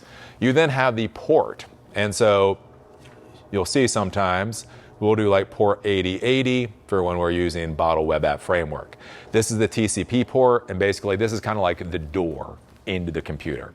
So TCP port 22 is for something called SSH. That's basically remote administration of a computer. 25, I do believe, is for SMTP. That's for email. 443 is for SSL. 80 is for HTTP. Basically, every single networking service has its own TCP port, right? So if you're going to try to SSH into a computer, right? So let's say it's 192.168.1.44. And so the SSH port is port 22. So SSH is remote access to the computer. So in order to connect under SSH, unless you use something called SSL, which is its own deal. Anyways, you generally need a username and a password to access port 22. So you can actually do a brute force attack against systems. And again, think about brute force attack 24/7, as fast as a computer can try to throw username and passwords at the system. And the idea is essentially trying to guess the username and the password to be able to get into the system. Once they're able to SSH in, then they have the permission level of whatever that user is, right? So basically what a firewall does is it closes that door. It locks that door. Doesn't matter how hard you hit it with a brute force attack, it is simply not going to respond. So kind of think about like with a firewall is imagine you have like a speakeasy, somebody knocks on the door, and there you say like, what's the password? And you give a password. Not the right password. So you knock on the door again, you give another password, you knock on the door again. Again, that's kind of a brute force attack. What happens when they knock on the door and nobody answers, right? Basically, that kills the attack. And so that's what you're talking about with firewalls. And so that's one of the things like we talk about with, again, when we start talking about these layers of networks, is you start talking about how do you close off things like ports to external attacks. So that's where, let's say you have a cluster of database servers. So you have database servers, right? So these are MySQL database servers. And so one of the things you can do is you can actually have what are called software firewalls on all of these servers. And you can basically, in there, you can say, what is it? It's like 4033 or something. Anyways, there's some port for MySQL. And you can say, I only allow communication to these MySQL servers on port 4033 in this particular subnet, 192.168.1.x subnet. So only somebody in this local network who tries to connect to us on those particular ports will be able to get access to the system. If somebody tries to access the systems using port 22 SSH, it'll fail out because we have the firewall on. And that's basically what we're talking about with firewalls. And this is where we talk about, again, we talk about things like architecture, right? And that's where you start having multiple networks, right? So you may have one network up here for your web servers, and you have multiple web servers up here, essentially in a cluster. Down here, you have SQL servers, and they may be on their own network. And essentially, they'll get connected with a router. You may possibly put a firewall in between. And basically, you say there's only certain types of traffic that are supposed to be able to go between these web servers and these SQL servers. Over here, you put your file store. So basically, your file servers. And you do the same thing. And again, you're trying to isolate all of these systems. The idea being, if somebody compromises one of these machines up here, they might be able to attack the systems that are here, but they shouldn't be able to compromise your other systems. Again, it's trying to isolate the environment, keep problems from spreading. You then have ICMP, which, unless you know what you're doing, don't turn it off, please. Again, all the 22-year-olds are out there. They see the ping command works. They're like, turn off ICMP. I'm like, oh, don't turn off ICMP. Anyways, so when we talk about TCP/IP, so TCP/IPv4, this is what's called a protocol suite. So we talk about networking protocols. TCP is a networking protocol. IPv4 is a networking protocol. This is a protocol suite, and there are a number of different protocols. So when we talk about protocols, these are basically languages that allows the computers to be able to talk with each other. There used to be many other networking protocols out there, but this is basically what we use right now. Under this is something called ICMP, Internet Communication Messaging Protocol. What this does is it allows you to do ping, the most beautiful of all commands you will ever use. Ping, CNN.com. Oh, look at how gorgeous that is. That is the prettiest thing in the world. You don't know the misery of when that does not work. Like you ping the router and it fails. Like so, we can do Control C. So I can do trace route. All right. So basically, what's here is something called trace route, and this is showing me all of what are called the hops between me and CNN.com. So this should be what's called my router, my default gateway. We've talked about that before, 10.1.65.1, and then this goes out to Spectrum Internet, Charter, the whole 9 yards. So basically, this is my default gateway. And so a default gateway is how you're able to access the internet or access other networks. So one of the things you really want to be able to do in life is Command C, is Control C, ping, ping, Control V. All right. So you really want this to be able to happen. Right, so this is my default gateway, and I can ping it, and I can see it, so I know at least, right, that part of networking is functioning properly. There's something called the OSI model. We'll get into that in a different class. But one of the issues you're dealing with when you start troubleshooting is you need to start figuring out where the actual problem is. So is the problem with the network? Is the problem with your web browser? Is the problem with something else, right? So being able to ping very easily shows you, well, if nothing else, at least I'm able to ping. My computer is connected to the network. My computer's TCP/IP stack is working properly. My computer is able to see the default gateway. My computer is able to get the response from the default gateway. So it's not that, it's something higher up there. The thing is, there's something called a ping sweep, right? So again, we do many classes with Python. It should not come as a surprise. It would be pretty easy just to create a little script to figure out what subnet you're on and be able to try to ping every IP address on that subnet. And that's what's called a ping sweep. So does this one exist? Does this one exist? That's interesting. Wow. Does this? Let's just hope that one goes away. Yeah, I'll have to ask Amanda about that tomorrow. Anyways, so it goes through and it pings. And so basically what that ping sweep does is that is a very basic level way of being able to map out a network and see all the different devices on the network. And once you get the responses from the active IP addresses, then you can try to attack those IP addresses with other things, trying to connect with SSH, trying to connect using other protocols.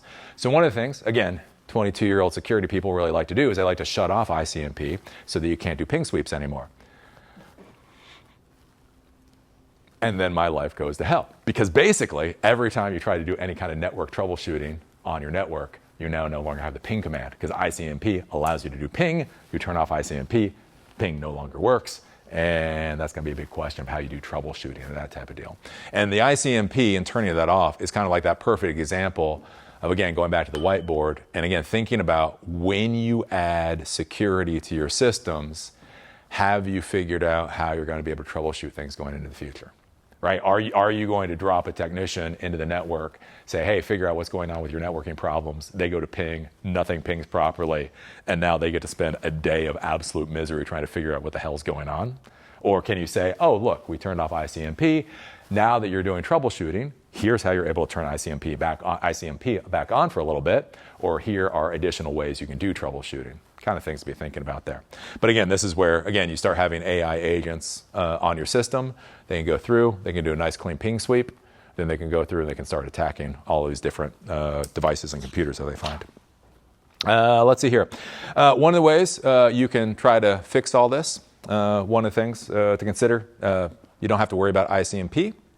You also can't ping anything. If you go to page 10, is there something called wireless isolation? Again, this goes back to the whole zero trust environment. Do not trust anybody. Who do we trust? Nobody. Things like wireless or network isolation, basically the idea being is any device that connects to your network is only able to route out to the internet. They're not able to see anybody else on the network. So if they do share information, let's say you have, Google file share. So I share a file with Joan through Google, right? But I don't actually have a file server local on my network. And that's one of the things that you can consider is trying to do that kind of network type isolation thing. Other things to be thinking about with security is DNS security. This can be very useful. So one of the big things nowadays with, again, hacking attacks and that type of deal is basically using DNS. So there are static IP addresses. So all computers, devices on the internet have a static IP address. It is a very difficult way to actually do real networking. So you normally do DNS. So what DNS is here. Basically, you map CNN.com to what's called the IP address. This IP address is what's actually used by all the computers. So one of the things you do with DNS security is a lot of times hackers will basically set up their malicious attack using kind of like a garbage DNS, right? You'll see this. You'll get a text message that says, oh, your UPS delivery is held up. So go to ups.com.zimbabwe.edu, right? And that's not ups.com, it's this, crappy. So one of the things you can think about is DNS security. So there's a company called OpenDNS, and there's other providers out there that basically when your computer tries to resolve that domain name, basically it will fail out, right? The DNS provider sees that that's a nefarious IP address or something about it's been blocked, and then it drops the connection. So basically it sends back an incorrect IP address so that you can't actually resolve to that. That's something to kind of consider. This can be a big thing, especially in the corporate world, especially right now. Like with OpenDNS, one of the things that you can do is you can simply put porn sites in there. Again, what people do on their own time is their own time. Oh, when you have to go in and clean up corporate computers, it's just a real pain in the ass. And yeah, there's a lot of people out there that like to use their corporate computers for bad things. And so like if you use OpenDNS, one of the things you can do is there's simply a checkbox for basically crap can anything to porn sites. You try to go to a porn site, it will fail out the DNS resolution. So again, that's one of the things to be thinking about with cybersecurity. Let's see here. Where are we at? I'm always long-winded. Oh my God, it is 8 o'clock. Okay, I will try to go a little bit quicker. And yes, if people have to run away, that is okay. I am long-winded. Okay. Beyond that, things to be thinking about is documentation and planning. One of the big things is whenever you build out your systems, making sure that you actually maintain and update your documentation. Again, one of the problems with legacy systems is people design everything and then documentation was updated about 10 years ago. Now you have a problem. You go in like, oh, all I need to know is a password or a configuration. And everything's fine, and basically none of the documentation is there. This is going to be one of the big things, especially with technology employees. God help technology employees. They will spend 24 hours building a server. They will not spend 10 minutes fucking documenting the ports on that server.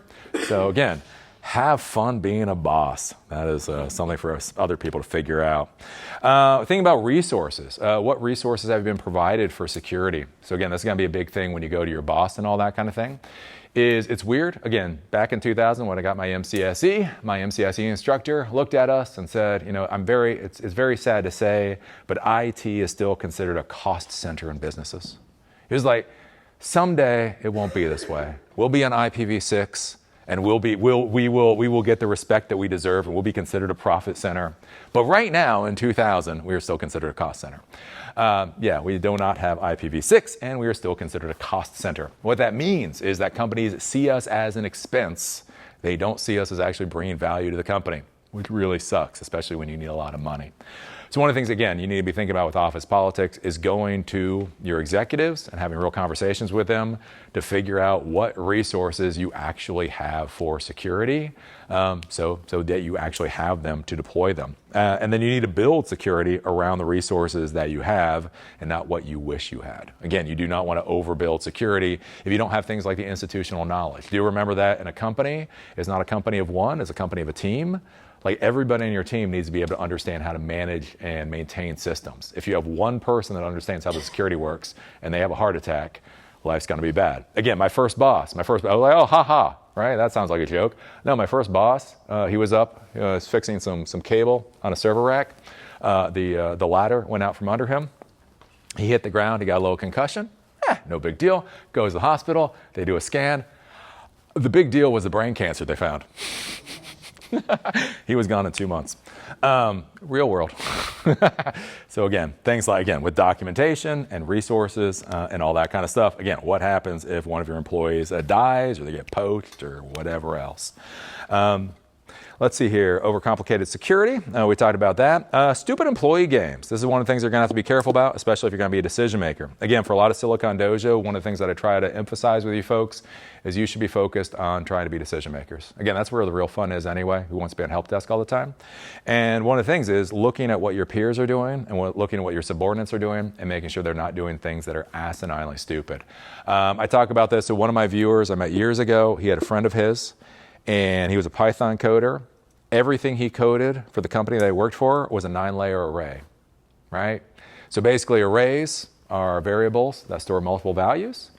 And so an array can store an array, we can store an array, we can store an array, we can store an array, which is fine. Technically, I don't know, it's ugly as hell, but I guess it works properly. The problem that you run into is that most human brains stop understanding after like 3 or 4 levels into an array. There's just something weird. Like there's really smart people that understand 9-layer arrays, and most people, their brain just kind of shuts down after layer 3 or 4. And so that was his job security. He literally knew most people could not conceive of a 9-layer array, ergo he couldn't be fired. And that's not a good way to go. So be careful about stupid employee games. And again, that's where we talk about going back and doing things like auditing. And that's where you can use things like AI, right? Again, don't necessarily use AI to do vibe coding for you, but you can give AI your code base and say, hey, are my employees doing stupid crap? And they're like, oh, here's some stupid crap. Okay, maybe we should figure that out. Let's see here. We go to disaster recovery. Again, we're on page 11. Basically, safe data is not the same as usable data. Just because data is safe does not mean it's good. I still remember when I had an executive, somebody put a backhoe through our T1 line back in the day. And again, the guy was like a 46-year-old. He's this fucking huge-ass Irish guy, just like, again, one of these football players from back when he was in high school. And I still remember as he pulled me out and he said, okay, what's going on? I said, well, look, they put a backhoe through the fiber line, right? There's nothing I can do about it. And he literally looked at me and said, okay, so do I send all the employees home? Right? There are hundreds of employees here. They're all making a professional salary. Every minute they're here, they're costing the company money. Do they stay or do they go?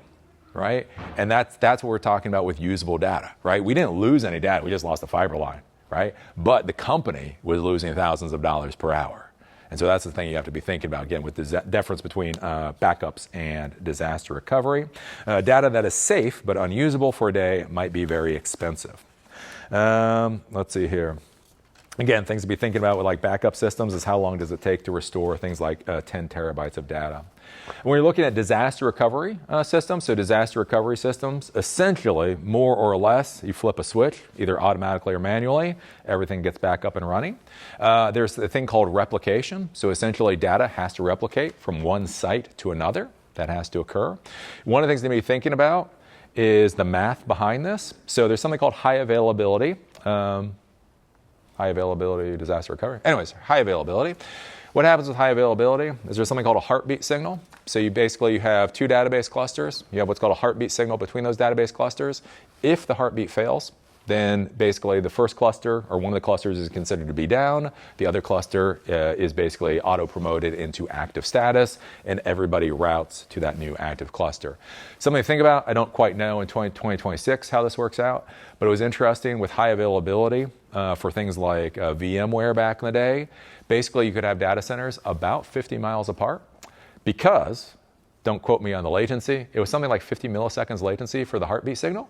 So anything over 50 milliseconds latency and the heartbeat would fail. So literally, geographically, the data centers had to be close enough together so that the heartbeat signal was fast enough to be able to replicate the data properly. Again, those are kind of things to be thinking about with the database or the replication strategy. You can also think about things like virtual server replication. Veeam, if you have not played with Veeam, Veeam is awesome. They did used to be my sponsor. What Veeam is cool is especially with something like Hyper-V for virtualization. They have a vendor where you can replicate your virtual machines up onto this vendor's infrastructure. If you have a biblical flood and all of your servers get wiped out, you simply swipe your credit card, you pay a lot of money, and all of a sudden your virtual machines are now active. Right? Literally that quick, everybody is back to where they were before. Again, these are kinds of things to think about with products and technology. Hybrid architecture. Things to be thinking about, multi-cloud or public-private cloud hybrid. What happens if your vendor burns up or just drops for a few hours? When you're thinking about like the cloud architecture, things to be considering is like with AWS. AWS Region 1 seems to fail quite a bit. I don't know why. It seems like we go to Ars Technica and every other day, Region 1 is failing. So what we talk about is you use AWS for your infrastructure and that entire region. So it's like a region. For them, it's basically a massive data center. For sometimes it just drops for whatever reason, right? Your data's fine. Everything is basically fine. They don't lose data. But for an amount of period of time, it goes down. This is one of those things where if you have multi-region with Amazon, even if one region goes down, the other region stays up, and you still are able to use your systems. The thing is, this costs money. So if you have every region you have essentially doubles the cost of your infrastructure. And so again, that's one of the things you talk with your executives. I mean, how expensive is a single day being down, right? Kind of things to talk about. Oh, let's see here. Physical security, operational security, and surveillance. Yeah. Things to be thinking about, again, in your environment for physical security is keeping people from accessing things like hardware. Again, in 2020s, real concerns are things like employees' laptops being stolen with valuable data. We've seen that with vendors or with the contractors for the Social Security Administration. God knows why. They keep downloading tens of millions of accounts onto their laptops, and then it's the Baltimore area. So, their laptops get stolen. Who would have thunk, right? So things to be thinking about with things like physical security is, again, where does data actually reside? So if you have a computer and you're able to access data, again, through a network, essentially like a web portal, then all that data is on the web portal. Even if somebody's laptop gets stolen, then it's just the physical laptop gets stolen, no data goes away. That's kind of one of those things to be thinking about. Basically, how can people actually take data out of the systems? I think about this. I had one client of mine who was a lawyer, and her firm was really good. Her firm was actually good because she was leaving the firm, but she didn't want to tell the firm that she was leaving because she was a very prominent lawyer there. And so she was very slowly copying all of her client information to her local computer. Well, she had her boyfriend, and her boyfriend, I hate to say, was a boyfriend, and was like, this is going really slow. So he decided to download all of her client files at the exact same time. Yeah, downloaded all the client files at the exact same time, and she got a phone call about 5 minutes later. because thankfully, well, because her IT department was actually doing what the hell they were supposed to do. And since, again, it was a law firm with all this information, they see all of this data being exfiltrated out of the system. That sent off alarm bells. She got a call. Again, even as a very expensive lawyer, she got to go in and talk to her boss the next day and have a very difficult conversation. And again, but that's one of the things to be thinking about with your systems. Again, imagine if important people at your company literally try to copy all of their data off the system. Is that something that you should know about? When you think about physical security, again, there's things like doors, there's locks, there's fences, server racks, server or device boxes. What happens if somebody comes in and tries to steal one of your servers? Again, in Baltimore, that was a problem we had, is unfortunately crackheads don't know the difference between a gaming machine and a server. So, again, seriously, the worst part is they steal your $10,000 server, and then the pawn shop doesn't want it because it's a scuzzy server, and so then it goes in the trash can. So we used to have, normally you have like a server rack, and you put everything in the server rack and you lock it down. Something to think about, like if you have an individual server. So if you have a site, there's actually server boxes. So you can literally lag bolt the server box onto a wall. You put the server in there, so if a crackhead comes in and tries to steal it, at least they're not going to walk away with it. Again, the wonderful stories you have doing stuff in Baltimore. The other thing to be thinking about is operational security. So again, one of the big things to consider is, do people know that there's something valuable in a particular room? Again, if I had a server room again, I would put a restroom sign on it, and then I would put an out of order sign on it. Nobody's going to break into an out of order restroom. Again, they might try to break into your server room. Yep. When somebody's really drunk and really in the bathroom and they break in, Yes, well, that could be a problem, right? That could be a problem. But again, it's like one of those things to be thinking about with especially like technology companies. Again, if you have valuable stuff, like everybody now knows that AI is very valuable. So do you necessarily want to put on the side of your building that this is an AI company? Right? So again, when I used to deal with digital telephone systems, so the telephone systems that I dealt with, the case or the chassis was about $30,000, and they had these digital cards that you put in, and those digital cards were anywhere between about $5,000 again to also about $30,000. And there was actually a problem that we got warned about, is that people would basically what criminals would do, again, especially this was 25 years ago, so this stuff couldn't get tracked, is they would walk in with like a telephone system person uniform on and say, oh, we got called in because there's a problem with the telephone system. And then the secretary would be very helpful. They would guide them to the room with the telephone closet in there. And basically what the criminals would do is they would open up the box, and then after the person left, they would just pull out. And again, they might pull out $100,000 of these cards, literally put them into the bag, close it up, walk out, see the secretary. Oh, yeah, we see the problem. We just need to call our boss for a second. And then they walk out with all of that stuff. Right? So again, those are kinds of things to think about, again, with operational security. And also be thinking about this with employees. Are employees so helpful that they're going to cause problems for your system? Again, think about that. If your secretary can guide them to the telephone closet and the door is open, so right? If she had to go to the executive or somebody else and just simply say, hey, somebody needs to get into this room, that might be enough of a security procedure to stop anything from happening. And then also one of the big things, again, I dealt with this in Baltimore all the time, surveillance is not security. This seems to be something that's hard to get through a lot of people's head. They're like, no, it is security. Surveillance just shows you surveillance either shows you what is happening or what has happened. So after your server room gets ransacked, you have beautiful video to give to the police, right? But your systems... People with hoods and hoodies. Yeah. But again, that can be a big problem because a lot of people like put up the cameras and things and they think, oh, now we have security. It's like, no, you have surveillance. The other thing with cameras is cameras that people do not see do not act as deterrents. So it is weird. Everybody gets all these little hidden cameras and they put them up. And if nobody knows that you actually have cameras, that's not going to be a deterrent to anybody. Then the other thing to be thinking about things like surveillance cameras is actionable intelligence. Can somebody do, like, if somebody sees what's going on, what happens next? Do they know to call the police? Do they know what to do? Those types of things. Oh, Lordy, I need to get better at this. What's that?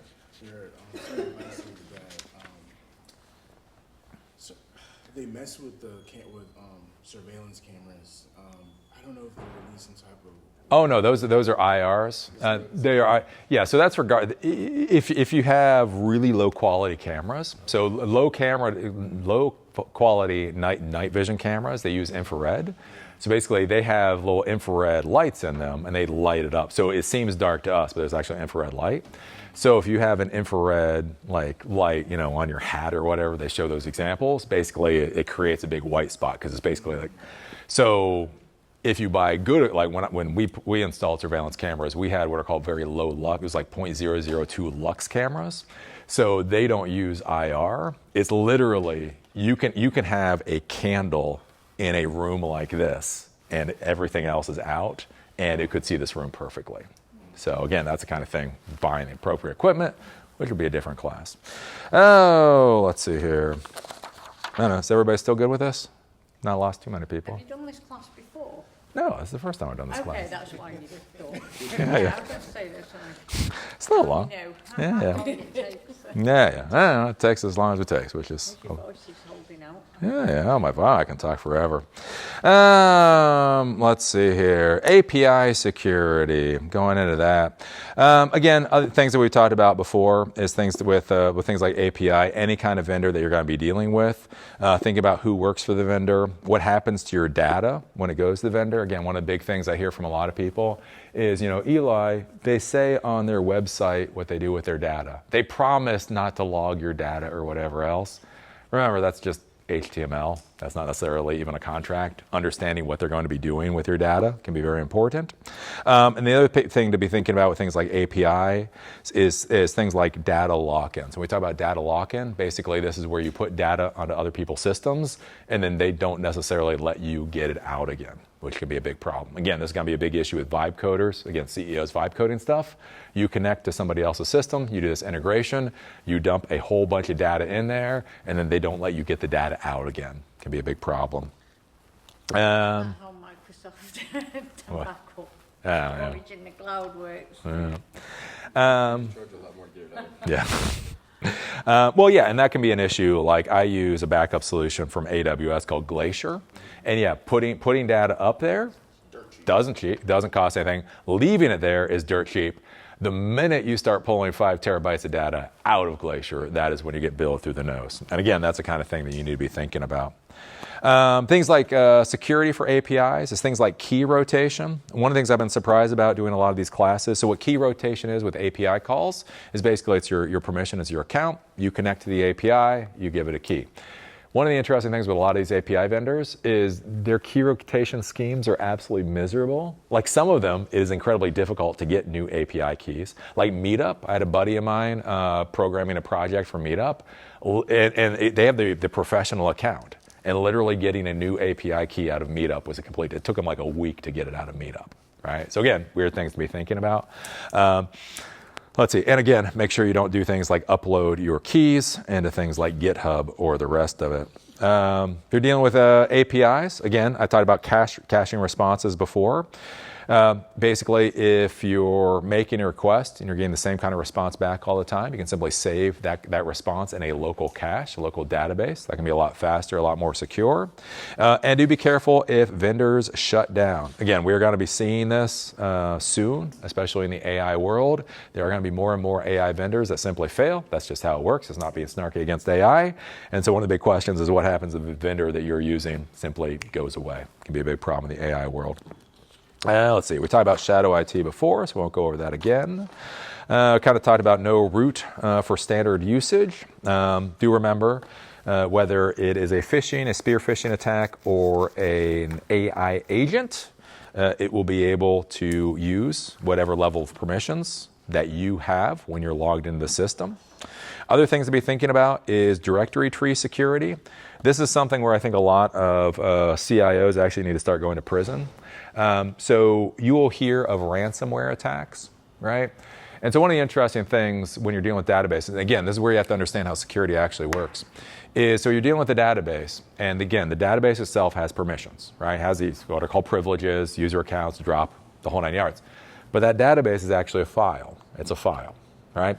So if you have somebody logged in as a global system administrator, and they have access to the file structure, and they have permission, read, write, delete, whatever permission to whatever files are on that server, then basically if a ransomware attack happens, that encryption mechanism will just encrypt the entire database, right? That's one of the things you hear about with these ransomware attacks, where they'll say the data is no longer usable, the company is no longer functional, but your data is okay. And you're like, how the hell does that make any sense? Like, the system was hacked, what do you mean my data is safe? And the reason is because they went through basically the file structure and they literally encrypted the database file. They don't have access to the information in there. They just made it unusable. And so that's one of the things to kind of consider. And again, that's where we talk about the whole things with layered networks and all that kind of stuff. And again, that's where, like I say, we talk about that with putting your database servers basically onto their own LAN or VLAN, right? If the only access, if you're over here, even if the agent or the malware tries to get the database servers, if only a particular port is open, 4403 or whatever else, then they're not going to be able to do that, right? So interacting with files on like a file server uses something called SMB. Again, so many protocols. It's called SMB or CIFS. I think it's CIFS, C-I-F-S, it is Fs. Anyways, one of those are the protocols for dealing with shared files over a network. So again, basically, if you have a firewall that does not allow SMB or CIFS, then you can't do a ransomware attack against the files. Caching we talked about. Let's see here. Go down to geo-blocking and auto-blocking. Again, this is something I'll be thinking about, especially in the remote work world, is when you build your infrastructure, just because it can be globally accessible doesn't mean it should be globally accessible. Again, one of the questions should be, is why is anybody in China trying to access, SSH, port 22? So there is software out there, things like fail2ban, and there's other firewall things that you can put on there that basically you can geographically restrict who has access to your systems. So again, let's say your employees for American Underground, and you have your cloud app up here. You could literally restrict the cloud app to only people that are trying to connect from North Carolina. So again, anybody who tries to come in from Canada or Zimbabwe or whatever else, the communication goes through, it automatically fails out. Again, one of the examples we'll do a security class. And again, I just like screwing around with CNN.com. Like, literally what you can do is like, oh, if this person is coming from anywhere other than North Carolina, just forward them to CNN.com. Done. Let CNN.com deal with it. They have more budget than you do. Let's see here. Things to think about, like with encryption. So encryption comes up on page 15. There's encryption in rest and in transit. So you'll hear about SSL, so secure socket layer. This is the new one, or this is the one that's currently being used by everybody. SSL, port 443, TCP port. Basically what SSL does is when the user communicates with the server, the data in that communication basically gets encrypted. So the idea is even if somebody tries to access that data, they should not be able to access it. So this is called encryption in transit. The other thing to be thinking about is then encryption, what's called at rest. So once the data gets stored on the server, is the data encrypted there? So if somebody literally walks in and steals your server, will they be able to have access to the data? And that's a whole bunch of systems that you can go and build out. Talk about auditing. Let's see here. Employees and contractors. One of the things I like to hear I liked from a CEO many years ago, and I know for a lot of employees this sounds wrong, but it's true, is we hire too quickly and we fire too slowly. So many managers, again, they really want somebody in the job. They hire somebody because they seem like they're going to be great. They get them in the job, they're horrible, and then it takes a long time to fire somebody. And so one of the things to consider, again, with your organization is how do you actually eliminate staff when they don't get up to speed? Do people have enough supervision? Again, once you actually start deploying stuff, you have employees deploying things into your environment. Again, the whole question of auditing. Like, I can sit here all day and night talking about auditing. Do you actually have that system? Do you have the manpower to do auditing? Like, to actually just go back and take a look at what different employees are doing. Things to be thinking about. Data fetishization. This is a big issue right now, especially with personally identifiable information. So we were told. So now AI is the new oil. We're all told that. It was only a couple of years ago that data was the new oil. Right? Anyways, so we have a weird thing in the technology world. I still don't really understand what's going on. Where, again, data was considered the new oil. All these companies had to collect all of your information. What I do not understand is back in the day when I used to read The Economist, and again, it's a paper magazine, and they were so good at advertising, I used to rip ads out of The Economist because I was like, I want to buy that thing or go to that place. Now they're collecting all of my information and presenting me dynamic ads, and I never click on a banner ad. Like, I literally used to rip ads out of magazines, and now I never click on a banner ad, which is really weird. So one of the things you need to be thinking about is with data, again, remember with things like personal identifiable information, this can be a vulnerability, especially with things like GDPR and other regulations in places like Europe. And one of the questions you really got to ask yourself is why? Again, this is a vulnerability. This is a risk. This is something you can be sued over. Does anybody actually care about that data? Are you collecting all of this data essentially to go sit in a bucket somewhere that nobody's actually ever going to use? I've been told because we might need it. Yeah. So that's why they collect it. Yeah. Yeah. And that's well, see, and that's where you can like kill the replication thing, and nobody ever looks at the log and like, oops, we didn't collect the data for a while. Again, I actually have a buddy of mine that works for a company that deals with data storage for login and all that. And I worry about him with the macro forces of like companies actually starting to have to worry about their budgets. And like, at what point do they go, we're spending $5,000 a month literally just to store the data? Do we care? Something to think about. Hashing data is something that you can consider too. Again, it's a way of basically encrypting data. So if you're dealing with things like IP addresses nowadays can be considered personally identifiable information depending on where you are, the purpose or whatever else. So sometimes you want to track users through your system, but I don't really care if it's Joan. I just need to understand that somebody in North Carolina went through this path, and somebody in California went through this path, and kind of try to understand why people are doing different paths. I don't really care who the hell you are. I just need that identifier. So basically what hashing does is there's little hashing scripts out there that creates this, what's called a cryptographic hash. It's just this hash, right? So you can plug in an IP address, you do the hash, and it will give you a hash. The thing is if you plug in the exact same IP address again, it will give you the exact same hash. So it's a way of creating an identifier that's not the actual IP address or the information itself. It's kind of one of those things you can think about for securing your data. Again, you got regulations and you got laws. You got a lot of laws. Again, PCI, yep. PCI for personally identifiable information. You got HIPAA, you got GDPR, and a lot of different things. One of the things you need to be thinking about, and this is a big thing, especially in your organizations and your environments, is, again, going and talking to your boss. You will see providers that are compliant. Again, if you go to AWS, they have their normal buckets or whatever else, and then they have compliant data stores and that type of thing. Generally, compliant is going to cost a lot more than the uncompliant, but it'll have all the security and stuff that you're supposed to have. So again, with these regulations, there's things about the server room has to be physically locked, there has to be access control system, all this stuff that goes into it. And so something to be thinking about, like if you have if your clients are medical providers, then the systems that they need may need to be HIPAA compliant. If your clients are construction providers, who the hell cares? They're probably not going to deal with the systems anyway, right? So one of the things to be thinking about is when you're talking to your bosses, your executives, is the price points and the things to explain that this is why we need this particular level of service and why you probably don't want to roll your own. Again, if you're dealing with personally identifiable information, you do not want to roll your own file server that's going to be on the cloud. Buy-in,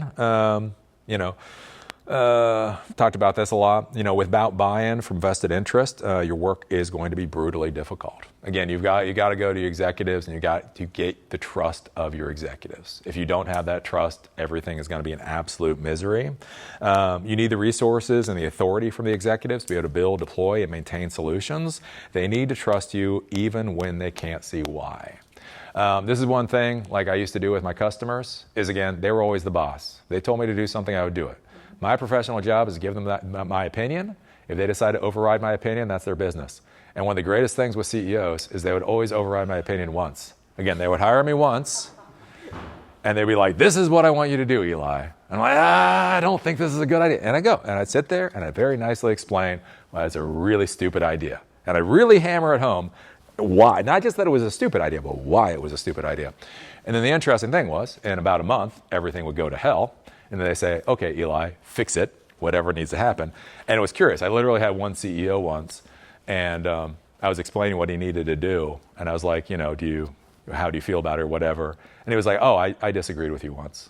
Just do it. Tell me how much it's going to cost, right? But again, that's the kind of thing. You need the buy-in from your executives to be able to do what you need to do.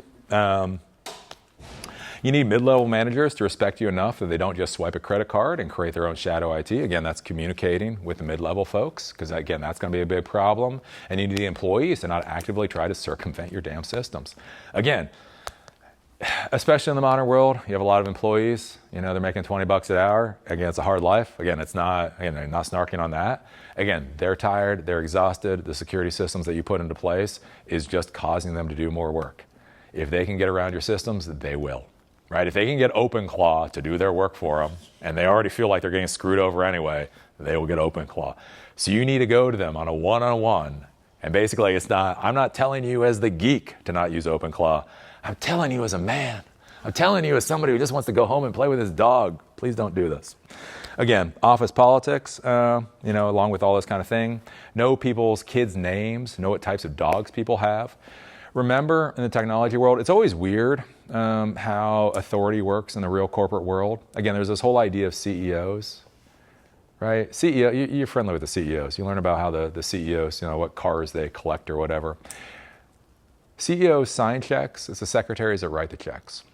And again, and that's one of the things to be thinking about is how your organizational actually works, is how does your organization actually work? Not how do you imagine that it works. So you go in there and you're really nice to the assistants or to the secretaries. That's one of the ways I was able to keep my clients, because even when the CEO fucking hated me, because sometimes they did hate me, the assistant was like, look, every time we call Eli, he shows up, he fixed the problem, there isn't an issue.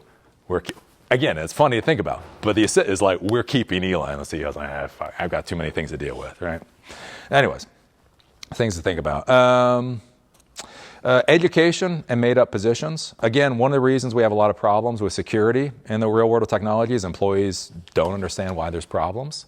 Things you can think about doing is, again, little brown bag lunches. Like, hey, we're going to do a brown bag lunch today, and I'm going to show you how to use artificial intelligence. I'm going to show you things like security. And this is one of the ways that you can get out of things like shadow AI, is actually teach your employees how they should be using AI. Look, this is the authorized artificial intelligence system that we have. This is all the cool, fancy stuff that it can do. It's a lot easier to get buy-in that way than just simply force them to do it. And you can also make up positions. I've been very surprised how well this works. Adults like gold stars just like 5-year-olds do. Again, when I was in the corporate world, every single office we had, I had an IT assistant. They got no extra money. It was not within the corporate system or anything else, but they had always really liked computers since they were a kid. And so although they were an installer or assistant manager or whatever else, they became my IT assistant. They were really excited about that. And so again, coming up with like AI assistants or security assistants or that kind of thing, again, gamify your employees, not destroying your systems. Okay. So does that come with privileges in terms of like you have a training session, when they complete the training session, do a test, like they get privileges to do things that normal employees can't do in the computer? No, because then you have to go through the whole policy thing. No, you just give them the gold star.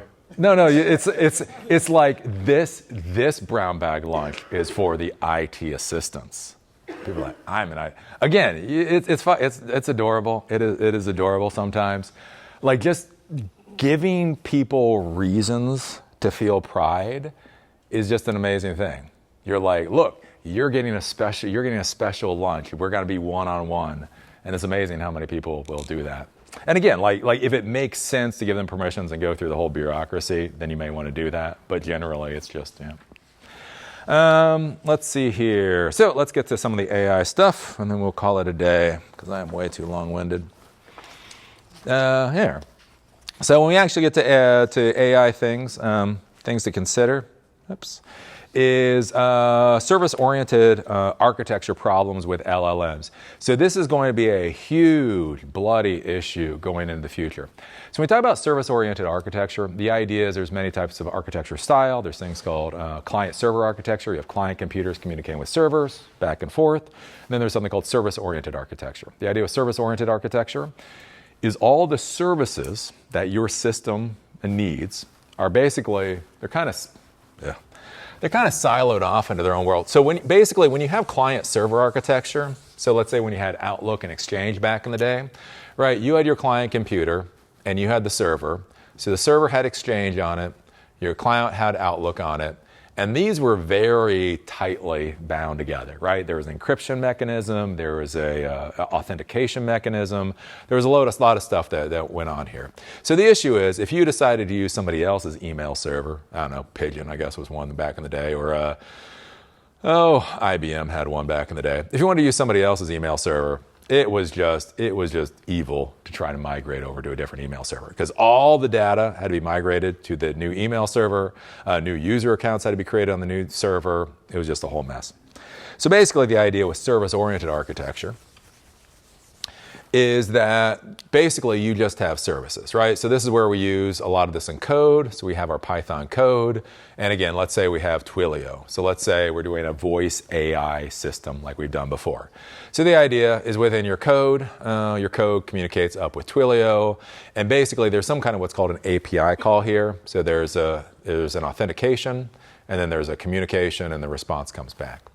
And basically the idea with SOA, service-oriented architecture, is let's say Twilio isn't what you want anymore. Maybe the service isn't as good as you expected. Maybe as you scale up, the price just gets way too expensive, and so you go with some other telephone service, right? So the idea is you should just be able to change a few lines of code within your Python, and now you're going up to Twilio's competitor, and it's relatively simple. They may have different error codes. There may be some small differences between the two vendors, but basically all you have to do is swap out a little bit of code, swap out a module or something, and it works, right? And so this gives you telephone service, and this gives you telephone service. Maybe there's email service and somebody else gives you email service, that type of thing. That's the idea with service-oriented architecture. The problem that you get into with LLMs is, holy hell, the responses that you get back are so different. They are so different, right? And so the issue is, again, let's say OpenAI blows up. I personally put $5 on OpenAI blowing up. So let's say you're using OpenAI's API, you're doing the communication back and forth, everything's going well, you're fine with OpenAI API, but then Sam Altman does whatever it is Sam Altman is doing, and it dies. So you're like, okay, no big deal. Right? There's Anthropic. There's all these other LLMs out there. Maybe we run something locally. No big deal. But the issue is with these LLMs, you're not getting back standard error codes or standard responses. You're getting back, again, if you play with these LLMs, whatever the hell the LLM gives you. And so the problem is with your code and your platform, right? You may have to change prompts, how the prompt is done. You may have to change how the context window is done. You may have to change if-else statements.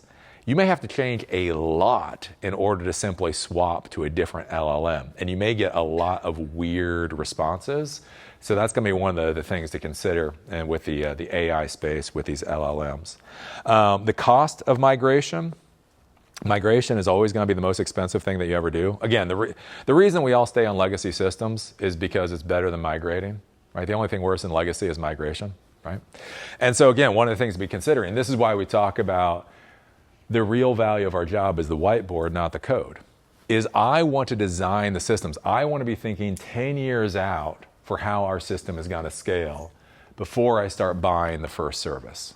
Because as soon as I dump all of my data into the first service, it is going to be an absolute misery to get it to the second, to migrate it over to the second service. And so again, that's where we talk about things like vibe coding, why we don't want the CEOs to vibe code, is we want to plan everything out to make sure we're on a decent path. Again, how is this going to scale?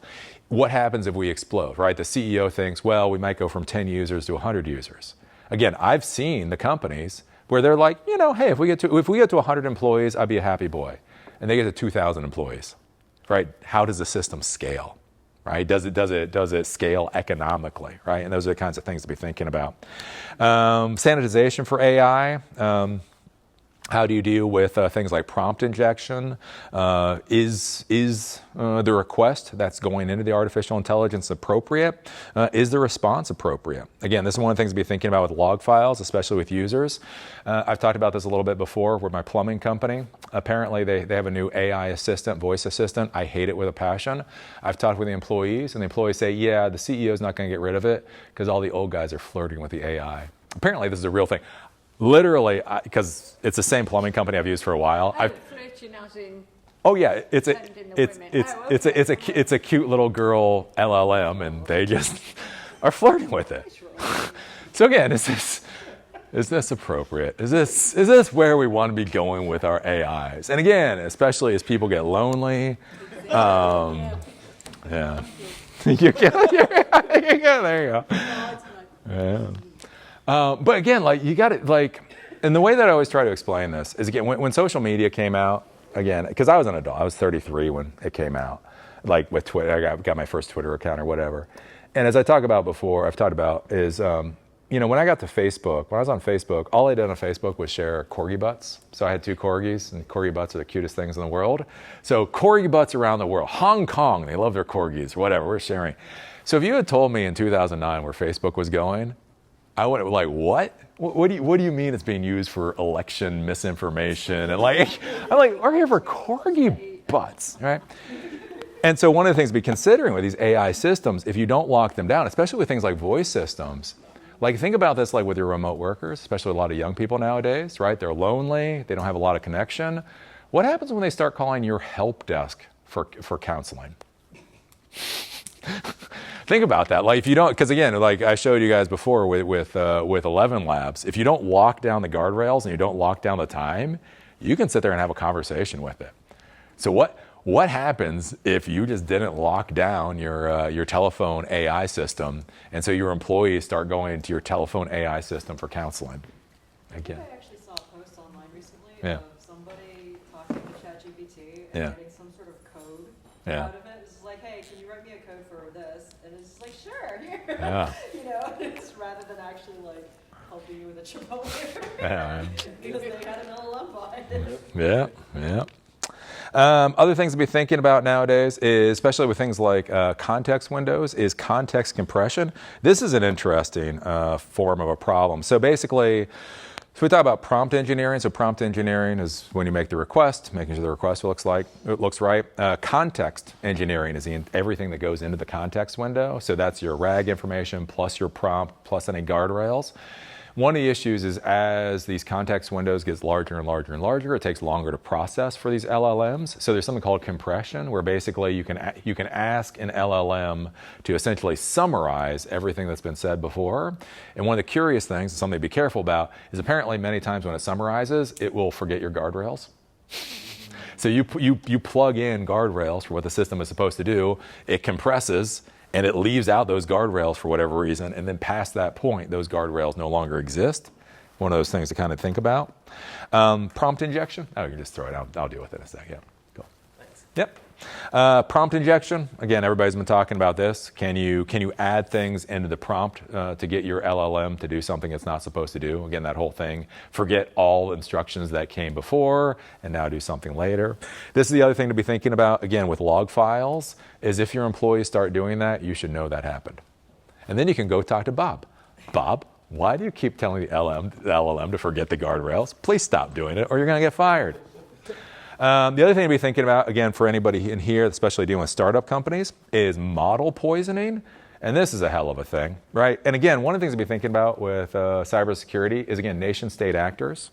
Remember, NSA spent $8 billion just to build the data center that will store information. That was just for the data center, not everything else, right? You start dealing with nation-state actors, they got a tremendous amount of money and resources.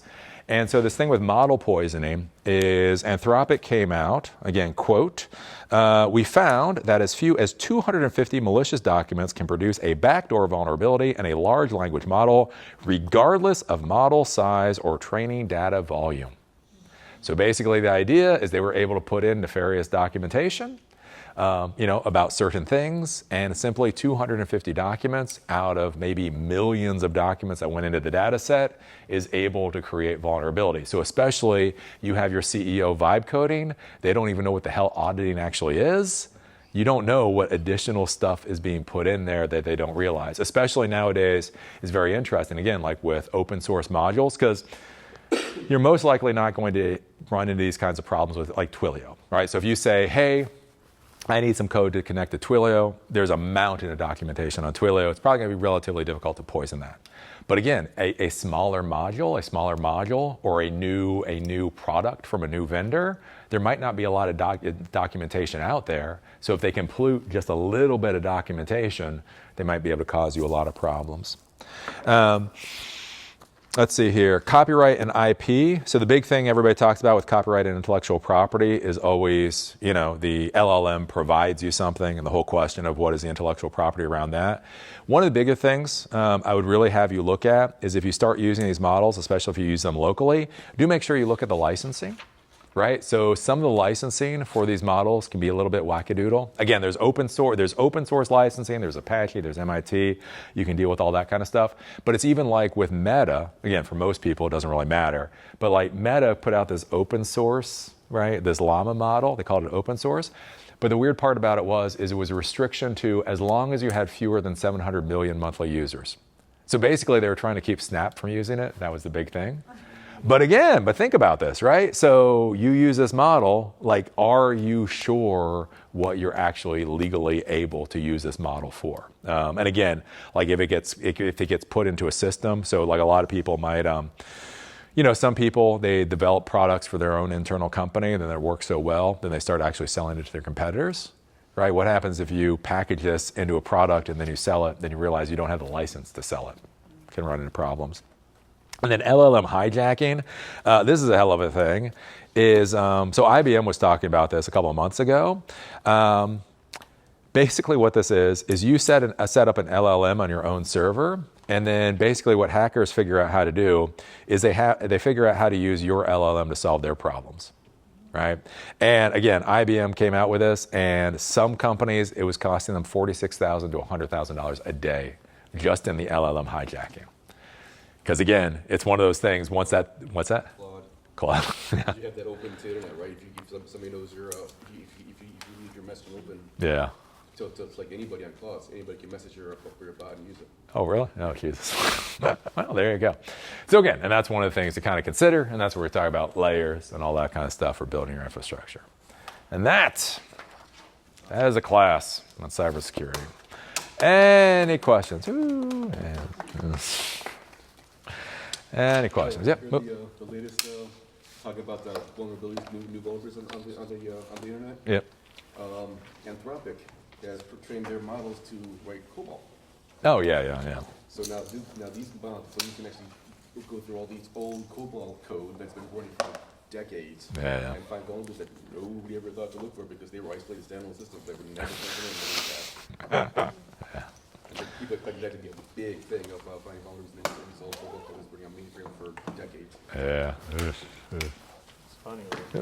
So you said at the outset that like a lot of the job professional is knowing the right questions. Yep. And you shared this wonderful document with us. I can feel much more empowered now to ask the right questions than before. Yep.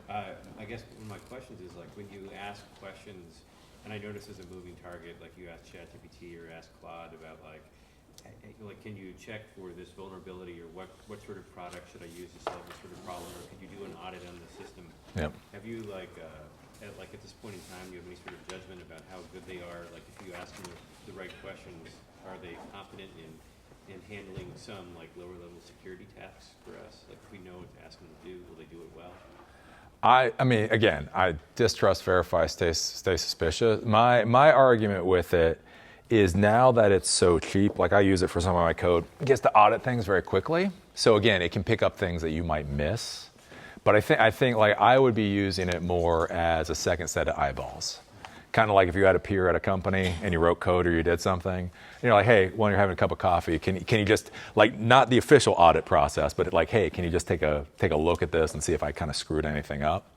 That's the kind of thing that I would be using it for right now. And beyond that, I'd be very careful. Yeah. It's more like, do the functions look right? Are there any problems? Are there any obvious problems that should be cleaned up? That type of deal. Give it access to your repo. Yep.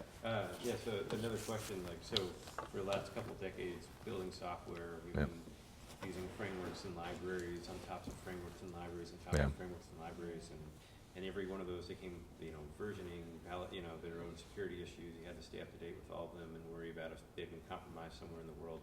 Yep. It seems like nowadays it's becoming so much easier to just make your own version, your own local version of the software that used to be like a framework that you would ingest from elsewhere. You can now make your own thing. Yeah. And I guess my question for you there is the security calculus of do you think it's safer to make your homebrew version to replace a widely used system that might be compromised? Is it safer to make your own thing, or is that more dangerous to make your own thing? And I noticed many different kinds of functionality that I'm packaging into one question there. That's the whole again, it depends on what you're doing, and again, what the vectors are for attack or whatever else. I would be arguing for any well-known frameworks or whatever, I think you'd be better off using the well-known frameworks. Because again, you're going to have more eyeballs on it. You're going to have more people using it and actually breaking it in weird ways to find the problems. Whereas again, if you roll your own, it's going to be yours, and then you're going to forget about it, and you're never going to update it again.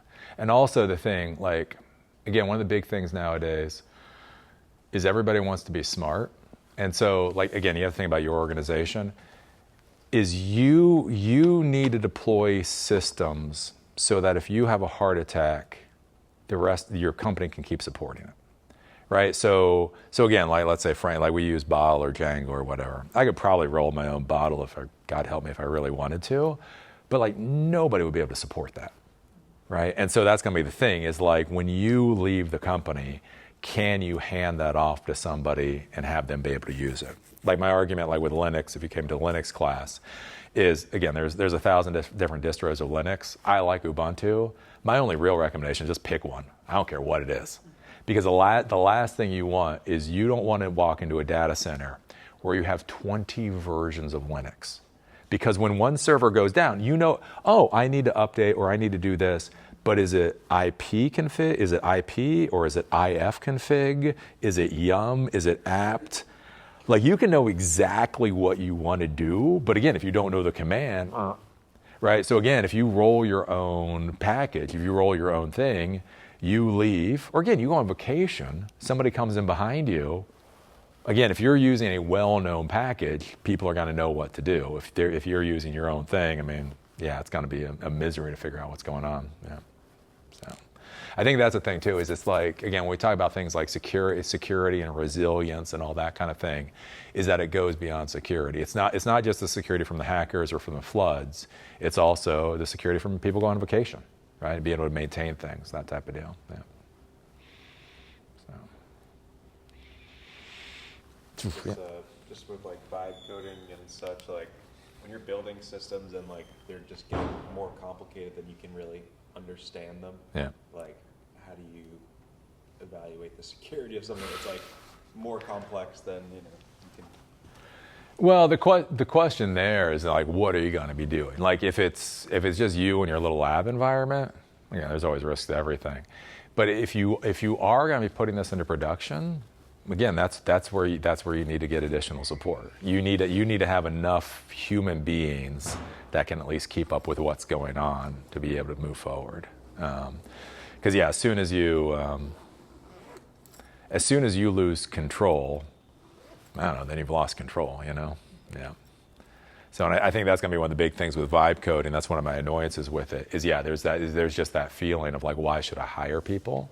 But again, it's like with bringing people on, they're going to have their own experiences.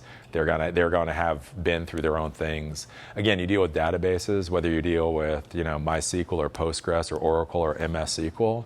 There's going to be a lot of arguments. They're all relational databases, but there's reasons to go with one or another. And it's just argument. Again, that's one of the things people miss in the computer world, is it's not really about the right answer. It's about there's 10 ways to do almost anything. And so with your particular resources, with your particular needs, with your particular institutional knowledge, what's more or less the better one to go with, right? And that's where if you have multiple people, multiple eyeballs, you can talk about that. Yeah. Does that make sense? Yeah. Yeah. Well, unless people say they don't want to help you. Well, Like, yeah. I'll just hope it doesn't break. Well, I mean, do you have like a startup company or something? Well, Or? we're just a small company, so Yeah. just the IT people probably don't want to deal with new, vibe-coded solutions. So. Well, so you have so you're not the IT person. No, so you're vibe coding and the IT person. Oh, so you're one of those. Oh. Person, yeah. Yeah. Well, no, but then that's the thing. I mean, that's where it's like you got to have these conversations. You got to have the hard conversations, and you've also got to accept it. They tell you to stop. Yeah. I mean, not really accept it. Yeah, of course. Well, it's easy to say, of course. Again, I've done this shit for 30 years. It's like I can be like, nah. Well, no, but that's the thing. Is like you've got to have that conversation with them, and then figure out like what is the buy-in, what is they need. So if you have an IT department, right, they should be again. If you hire IT people, we're the damn like they're interested, they're curious. Yeah. So if you have an AI project, they should be curious. They should be interested. So if they're pushing back, then the question is, why are they pushing back? Like, are they pushing back because they don't have enough resources? Are they pushing back for whatever reason? And so that's one of the things, again, to get that buy-in of, maybe they need some extra help. Maybe they need an extra head to be able to help you out, that type of deal. Maybe they need extra servers, right? Maybe they need extra pizza. Like, sometimes they're kind of easy, Geeks and free beer, I don't know what it is. Like, I'll go to like CES. I'll be around people that make hundreds of thousands of dollars a year. They pull out fucking Coors Light. And I'm like, dude, it's Coors Light. I'm like, it's $5 for a decent beer. Like, but it's free. Like, oh, come on, guys. Yeah, so you'd be surprised how far Coors Light can get you sometimes. Yeah. Hydration. Yeah, that's about it. Hydration and a headache, I suppose. I don't know. But yeah, and that's the thing, and that's and then just sit there and that's it. So like, where are you on? Are you like executive? Are you manager? Like, where are you? Manager-ish. Yeah. Just the solutions don't exist. So like, I'm building with vibe coding, so it's exciting. But then I'm like, no one knows how to evaluate it or whatnot. Yeah, well, and that's where you have to be careful too. Like, it's interesting, this whole vibe coding thing. Like, I'm getting to be old enough where what's old is new again. And so again, like in your shoes, so there's this language called PHP. It used to be called personal homepage, and they called it pre-hypertext processor. What's that? It was originally personal homepage. Yeah, that's what it was. Oh yeah, well, because it was supposed to be a crappy language. And the idea was that a secretary could create web programs, right? So if you know HTML and CSS and PHP, you can learn PHP in a day, and you connect it to MySQL as a database. And so the idea is that so if you want a CRM solution, because you can do emails directly out of PHP, it's a really powerful language. And the issue was not teaching secretaries how to code PHP. Like, every time I say that, people laugh for some reason. I don't really understand why, because again, PHP is not that big a deal, and secretaries are smarter than you think. The issue, though, is when you have somebody who codes your CRM solution and then quits after 6 months, and then the next person comes, or they use some free thing. Again, this is our job. This is why we get paid. And so that's the other thing to be thinking about too with whatever you're building, is you need that additional support so that it can actually be maintained past you. Again, what happens if you develop it? It's solid, it's stable, it's doing great things, and then you get a couple people on your team to use it. And then what happens when it's required to get your job done, and then it dies? And you're like, I don't understand the difference. Postgres, MySQL, what are you talking about? I just yell at the AI, say, fix it. Yeah. Sometimes it works. And that. Well, and that's the thing. Like, again, like we talk about database systems. So there's something like SQLite. So we use SQLite here for Silicon Dojo because it's a dirt simple relational database. But literally, it has no security. It's not even that you can copy and paste it. You can open it in a text editor and see the information. It is negative security level, right? And so again, that's the kind of thing to think about. Like, where Like, is security important? What happens, again, if you have that database back end? Like, where is it stored? If that system fails, is it even backed up? We talk about disaster recovery. Is it even backed up if it fails? You know, that kind of thing. Yeah. And this also sneaks up on you because if you're using it because you think you need it, and then it's really good, and then it starts to become more important, and then all of a sudden it's the foundation upon which everything else is built on. Like, you didn't even know that. Like, it's just overnight. You know, or you hire on somebody new. It's like, oh, boss, I'll take this off your plate. And okay, like you blink, and then, you know, a month later, that is your tool, and you didn't even think it was going to be the tool. You start duct taping his head on for it. Yeah. That's what I'm trying to do. Things to know with like writing tests and stuff for vibe coded applications, like when you use like your LLM to I guess write tests for the application that it's written, and sentences are skewed, so then it's gonna write tests just to pass what has been written, but the tests aren't necessarily good tests. Oh, jeez. Yeah. Okay. Well, that's it. So Yeah. the code is still bad, but the tests are gonna pass. Security. Yeah. Well, and that's the thing too, is you have to be careful about, and that's why you want your tech people involved. Is so, like in technology, you have what are called hard fails and soft fails. So a hard fail is when it fails. Like, you go to run the code and it just dies. The worst problem is a soft fail. And what a soft fail is when you're getting the wrong response but it works. So it runs, but it fires off the wrong response, but you don't know it's the wrong response. And so, like, that's where you can get into, like, that's where we talk about things. And again, like, when we talk about security and all this, again, it's so many classes. Like, so again, with the database, there's something called data types. And so a data type is like string, so text, int is a whole number, float is a decimal point number. So, like, one of those things is, like, depending on how you have your code written, what happens, like, if things get switched around? So it's supposed to be, let's say, last name and age or something. And what happens if somehow it gets plugged in age and last name? And then all of a sudden you're trying to average all the ages. So it's age 12 and 22 and 55 and Bob and 64 and 30. And then what happens if it doesn't error? Like, what happens if it actually pulls a numeric value for Bob and you don't, and again, so you run it and it's like, I mean, it's not 0 and it's not 5,000. So you're like, it's probably about right? That kind of thing can run into problems, yeah. Well, now I got my Eli security. What's that? You'll get gold stars now? Gold stars, yeah. There you go. Yeah. Well, I think that is when we go forward, when we do the full day classes. I'm probably better doing full day classes. You will get little certificates because people do like their little certificates. I found. I was not going to do certificates, and then I realized again, like, people like they like certificates. Yeah. Adding to your LinkedIn profile. Yeah. Well, it's better than right now. I'm getting all of these people that are adding my certificates that I did not create. So there's some company out there, like from India, that went out and they, like, compiled all of this, like, online education, and then I guess if you watch it, they give you, but they put my name on. So it's like, literally, if you do a search for Eli the Computer Guy, you get all of these people like, I'm proud to say I graduated Eli the Computer Guy's Python class. I'm like, that's not my Python class, but whatever. Well, at least they give you credit. Yes. I mean, technically, you did say you make all these classes so that people can take it and teach it. So Yeah, they still give you credit for it. There. That's an impressive class. Yeah.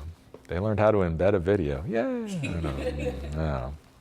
Oh. Yep. John. I do have a question, kind of to string some of this together. Yep. Going off the example of, like, rolling your own AI model. I guess, what do you think is the legitimacy of having a backup for the model and the data set specifically?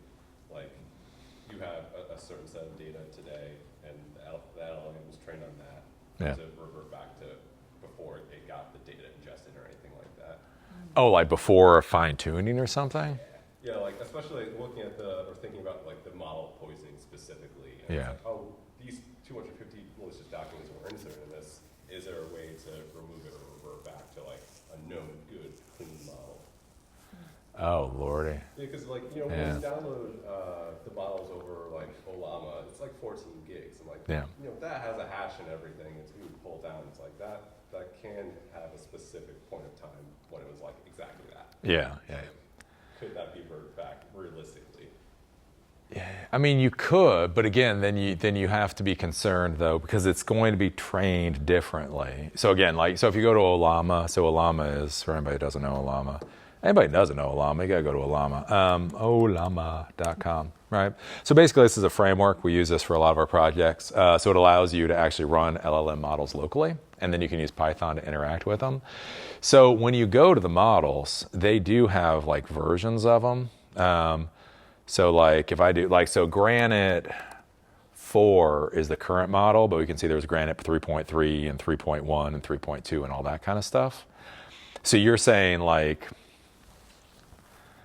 I mean, the thing is I can tell you 4 is different than 3, like fundamentally different than 3.3.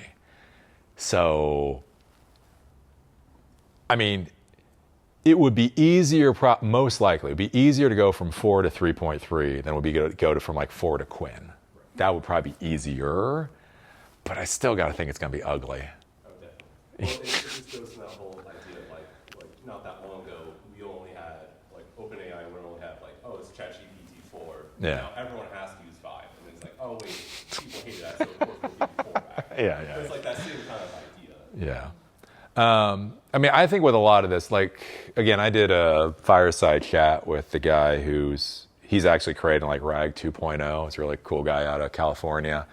And his argument is the model is for like the flavor of the conversation, but your data should come from RAG. Now he's selling RAG, so, but he actually makes a good argument there, is like that your data sets or your knowledge base should be coming from your local RAG. And so hopefully that's not poison. I mean, that could literally get poisoned, but hopefully it's clean. Yeah. Well, no, the models don't change. So I mean, like this, like if you run this will be the same for the next 10 years as long as you don't update it. So the models, and even with the APIs, like OpenAI's API, like when you set the model, because you can set the model as for 5.5 nano or whatever it is. So when you set the model there, it should stay as it is. Because they did have problems, just so everybody knows this. So like when I was playing around with 3. So OpenAI has an API, so you can use Python to connect directly to it, actually build your own systems using their AI. Back with like 3.3, I did see it. There's something called model drift, where basically they kept essentially retraining the same model, but as they added things, it lit like the model. It was weird. It wasn't better or worse. It just slid. Like it was just like this. It was different. They called it model drift. But apparently, supposedly, they got rid of model drift. So as long as you set it as something, it should be fine. Yeah. There's also where you just run your own local models. I was looking at Torque, which is an AI SOC, and they claim that they can ingest all your security alerts or whatever else you put to it, and your analysts can talk to it, and you can put in case notes, and then you have every single possible model you could think of, or your own local models. And I asked them the same thing of like, what do you do if out of the box you want to use, ChatGPT is your preferred model, and then that changes. Does all of the work that we have done? No. Now it's good, and the guy just goes, oh, well. He didn't have an answer for it. It's like, okay. Good demo. I started a month ago. Good question. Oh. Good deal. Any other questions? Yeah. Just last week, with Iranian hackers wiping out Striker. Oh, yeah. Do you have a 30-second version of like a lesson learned from that, or what went wrong, or is it too new? Yeah, no, I actually don't quite know with that one. Again, there's so many hacking attacks nowadays; it's kind of hard to keep up with. So I know that it happened, but Spearfish attack. They got admins Intune credentials, and they instructed Intune to wipe out everybody's devices. Holy shit! Yeah, so that's the yeah. But that was more of a Spearfish attack, wasn't AI. Yeah. But again, that's the other thing to be thinking about is remember you're logged in. And again, that's where like I know it sounds harsh, but it's also true. Like more tech people need to go to jail. Like no, I'm serious. Like because so many of these problems that we have now, like shouldn't be happening. Like Windows NT4 which is a 20-year-old operating system, that was certified for NSA use 20 some odd years ago. I still have the NSA security guidelines for NT4. Yeah. Security guidelines for NT4. So I mean, that's the thing, is you could lock down a 25-year-old operating system so that the NSA, and it really was, it could securely be used. So the fact that these systems are still getting, again, 2002 the systems got hammered, 2005, 2026, the only reason that they're getting hammered the way they are is I think it's negligence at this point in time, to be honest with you. And again, and that's my frustration, which I don't, again, and it's all administrations. I don't understand why we spend $1 trillion on F-35s and we spend like nothing on cybersecurity. And like I met somebody with when the I think it was the Army Cyber Command first got spun up, again back in like 2011. I actually met one of the officers, and again I was sitting there. It was like this conference called Interop, so we're having some beer, and I was like, hey, okay, so you test all this equipment and all that kind of stuff. Look, I'm selling a lot of this equipment. All I want to know is like what is the good, solid vendor that doesn't run into problems? And again, pure America. He said, see, the problem is since we're funded by the taxpayer, I am not allowed to side with any particular vendor. So he knows the most secure hardware, but literally at Interop, a tech conference, can't just say, oh yeah, Netgear's pretty good. So. As far as the why you have all these bugs? Yeah. I thought perhaps by the cheapest if you were taxpayers' money. Because when you're paying developers, features sell product. Yeah. Bug fixes and security hard does not. Yeah. But it's all kinds of stuff. I mean, like you look at swatting events right now, and again, it frustrates me. So again, with how the telephone system is. So the telephone system is still very, very few security protocols. And so yeah, somebody can use an online service to spoof a telephone number and call in a swatting attack. And again, they've been able to do that for, like we've seen this. This is your terrorist attacks for 15 years. And I don't understand why the government, again, I would say legalize pot and make those systems illegal. Like I don't understand how that system in 2026 is still legal. Like why, what is the legitimate reason for spoofing a telephone number? And if there is, they should have your credit card and your ID and know exactly how the communication happened.